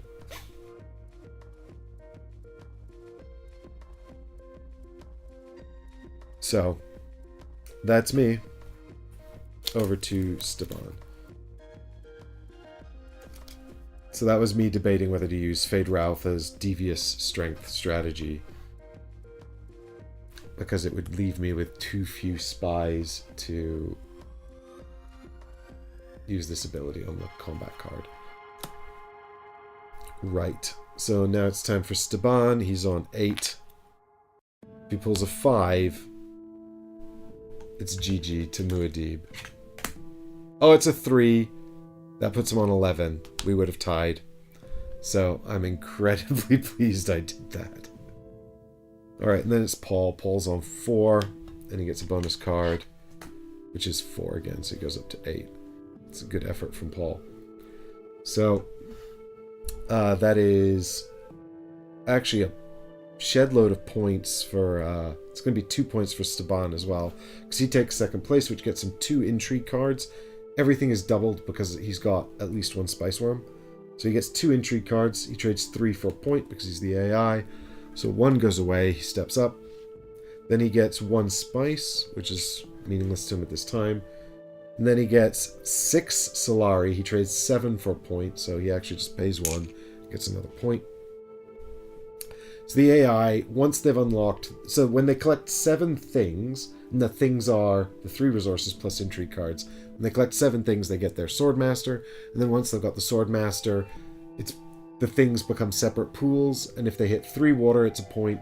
7 Solari is a point. 7 Spice is a point. 3 intrigue cards is a point. And they just immediately trade them in. Right, and then I get to win the card. And everything is doubled, so it's going to be 2 points. I get to take over Arakeen. That cannot be doubled because it's just static. And then I can trade 2 spies for a point. I can do that twice, except I can't because there's actually only 3 spies in the game anyway, so you can only ever do that once. But now I have 2 green symbols as well, so I can trade those in for 1 more point, which puts me on 9. And it looks like we're doing 1 more round, so at least 1 more round. Makers make, but they actually don't make anything at all. Token moves. Agents return. Right, I actually took an early reveal. So I didn't even have all 3 out. So here's hoping for a better draw this time. Spice worms all retreat. Soldiers all die. Tokens reset. New conflict card is... So it's a wild, so this is worth a point to me because of the intrigue card I have. So that's nice. It also lets you get up on those influence tracks. So once again, I'd quite like to win that, but I'm pretty far off doing the highliner now that Staban stole that from me. Although 1 more water and I can get into highliner. I mean, I can get into deep desert, and that's most of the way to highliner. Not the most efficient thing in the world, though. Anyway, 5 more cards. We've got the Maker Keeper. That's good because now I'm on all of the influence, so that's nice. We've got Diplomacy. We've got Shkali. We've got Covert Operation, and we've got the Signet Ring. Alright, not the most exciting cards. But now it's Paul's turn. And Paul is... stealing... Oh no! He's stolen the Fremen Alliance from me. He's got all the alliances. So I drop down, he goes up. No! God damn it! I'll kill you, Paul Atreides. Shit. I have to get 2 Fremen... Alright, if I win this fight, I can step up on Fremen.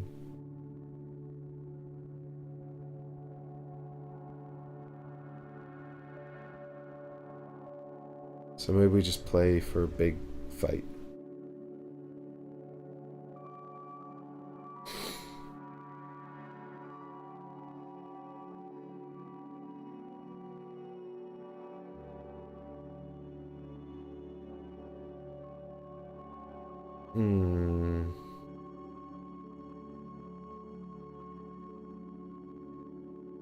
I need to play into Fremen once. I've got a spy on the board as well. I could play into Fremen, actually, and draw tons of cards, but it would cost me a water. Oh, I could actually just play into Fremkit and recall the spy. That's less good. Damn it.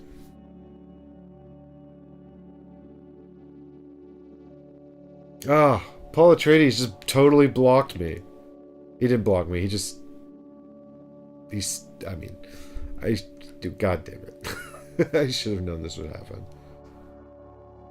I think highliner is still the way to go. So, that means I need deep desert. So I think we go Maker Keeper to play into Arakeen. So that gets me another guy. We put them both into the fight. I get to have a spice and a water thanks to the Maker Keeper card. I get to have a Solari just because I own Arakeen. And I get to draw a card, which is Wheels Within Wheels.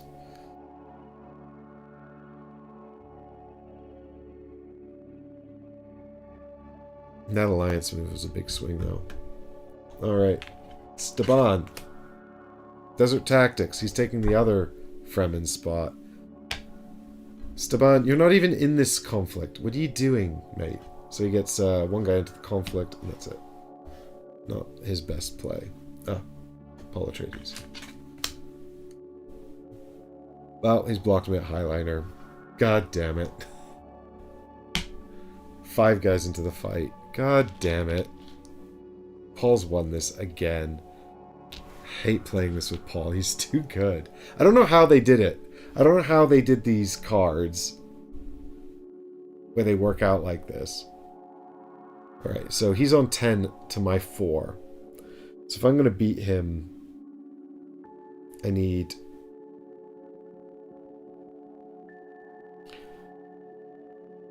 Well, I can get 6 from Deep Desert, and that puts us both on 10. So we should probably just do that. If I play Signet Ring, I also get another soldier, actually. So we'll play Signet Ring. To go into Deep Desert, I pay 3 water. And then instead of the spice, I take the 2 sandworms. Which gives me double benefits if I win this, so that'll help. Then I can trigger the Signet Ring, which moves me into the final position, which gets me another soldier to put into the fight because I'm in a combat space, and another spy. And the spy goes into... I don't have any water. So I think it just goes down on Siege Tabor, because at least then I could play into Siege Tabor if I wanted.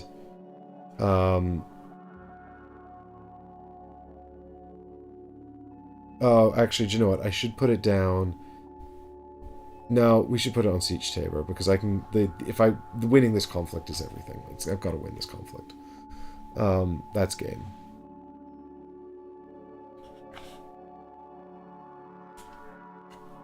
So this is a spy for Staban, finally getting his second spy on the board. He goes in here. And then he's got another card coming up, which is... Skipped. Skipped again. Espionage. So that's 1 step up here, which is a point for Staban, and then he also gets a spy, which is going to the Bene Gesserit. Because he checked all the other possible locations.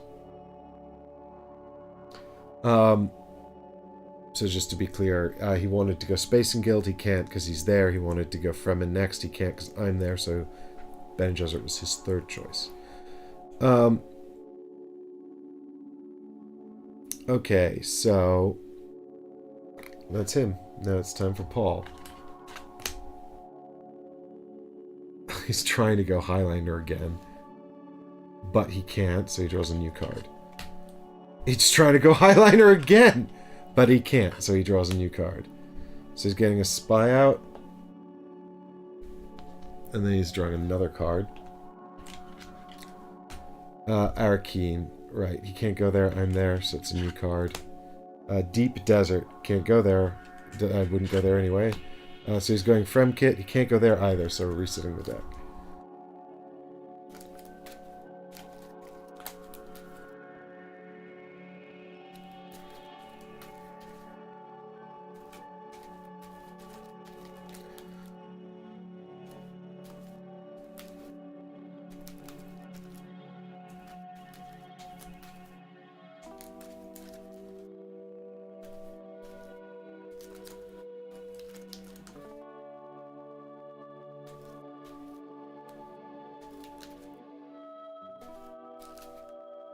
I've got to win the propaganda war. So this is, it's propaganda. It's just a bunch of influence. But with this, I can win the game. If Paul wins it, he gets 1 point. I mean, no, if Paul wins it, he wins the game.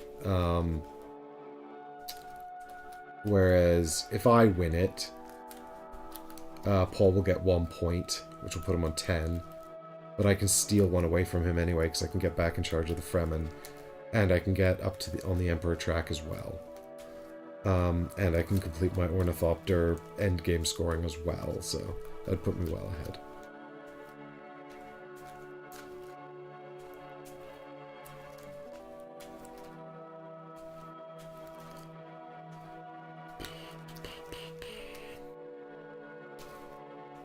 Alright, Paul, your final move.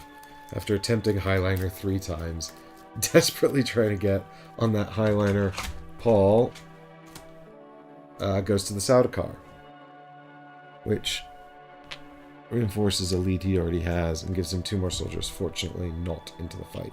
I'm actually quite pleased that came out because, as you can see, it's got 4 bonus swords on there are plenty of variety in there. So I need to get as many guys out as I can. So what I think I want to do is use...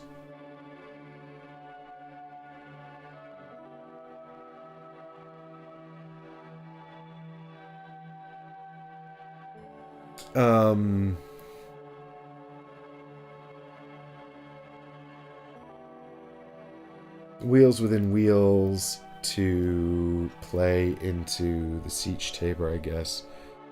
Gets me in one more soldier. But it also lets me spend the spy to draw 2 cards, which could get me some more swords that way. So we'll go into siege tabor. I'd like to go into research station, but I don't have the water. That gets me 1 spice from the Spacing Guild, thanks to the Wheels Within Wheels card. And then I can spend the spy to draw 2 more cards from my deck.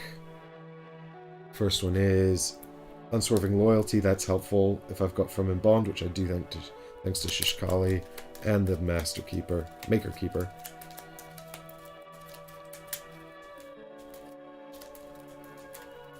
Okay, so here's hoping we put Long Live Them All on the top. But we'll see. I've got quite a thin deck, actually. Which is nice. Ah, Guild Envoy. Bloody useless. God damn it. Never mind. Alright, so then we get to have our maker tools, but we've already got them. We got Soldier, who obviously goes into the fight, and we get a water.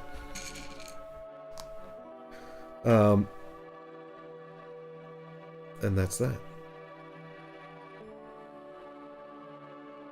Alright, and then it's over to Staban for his final move. Places a spy. Oh, he can't. He's got all 3, so he should have actually triggered these when they all came out, which gets him 2 more soldiers. So let's give it to him. I don't think they'll make a difference. And then he should get 1 in here.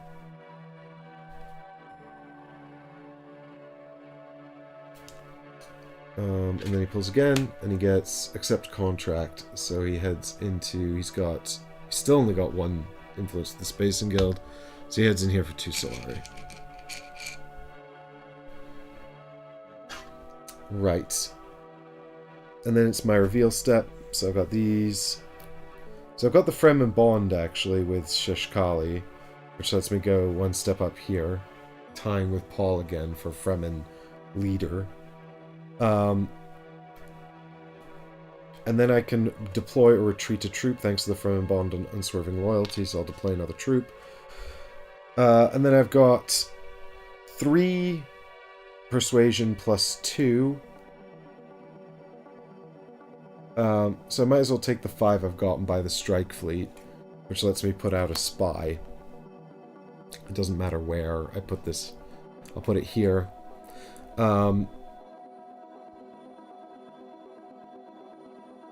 Oh, and actually Covert Operation gives me 2 spies. So before I trigger that, I'll use Devious Strength to return 1 for 2 swords.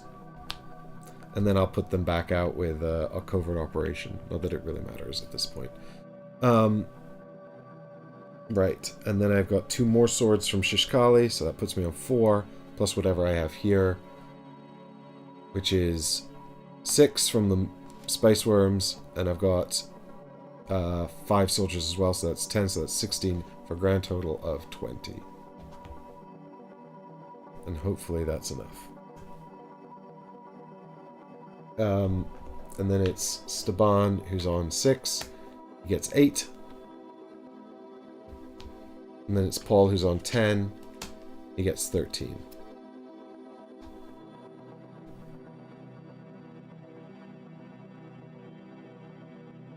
Now there is an escalation you can play where you draw 2 cards, a harder mode, where you draw 2 cards when they get to the level 3 conflicts for these guys to make them a little less, a little more unpredictable. Which, if I win this, I will use next time I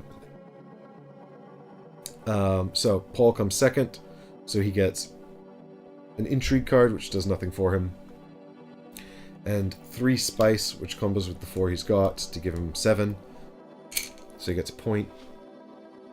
and then I get to take the card and resolve it twice, so it's 2 steps up on any 2 influence tracks, but then I get to do that twice. So the first thing I'm going to do is step up on the Empire track for a point, then I'm going to step up on the Fremen track to take the Fremen Alliance from Paul, so we swap back over. And then I can do actually 2 more tracks, although I don't think it matters now. So we might as well get in with the Bene Gesserit because they're all powerful, and we'll get 1 more step up on the Spacing Guild because, you know, who needs the Emperor anyway? I'm Phaedra. I don't need the Empire. And then because I've got, well, that symbol's for endgame, so I've triggered endgame by getting to 10. So normally it would be Maker's Make. Don't need to do it.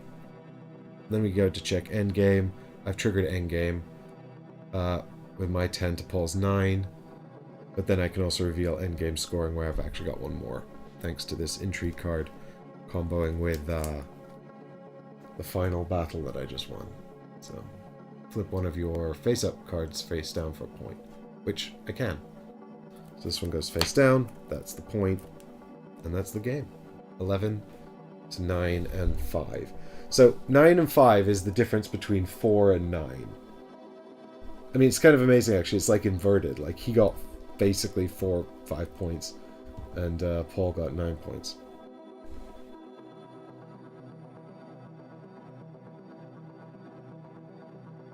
So there you go. That's Dune Imperium Uprising. You get to see the spy mechanism, you get to see the sandworms mechanism, you get to see that there's a bit more going on with the deck build. More going on.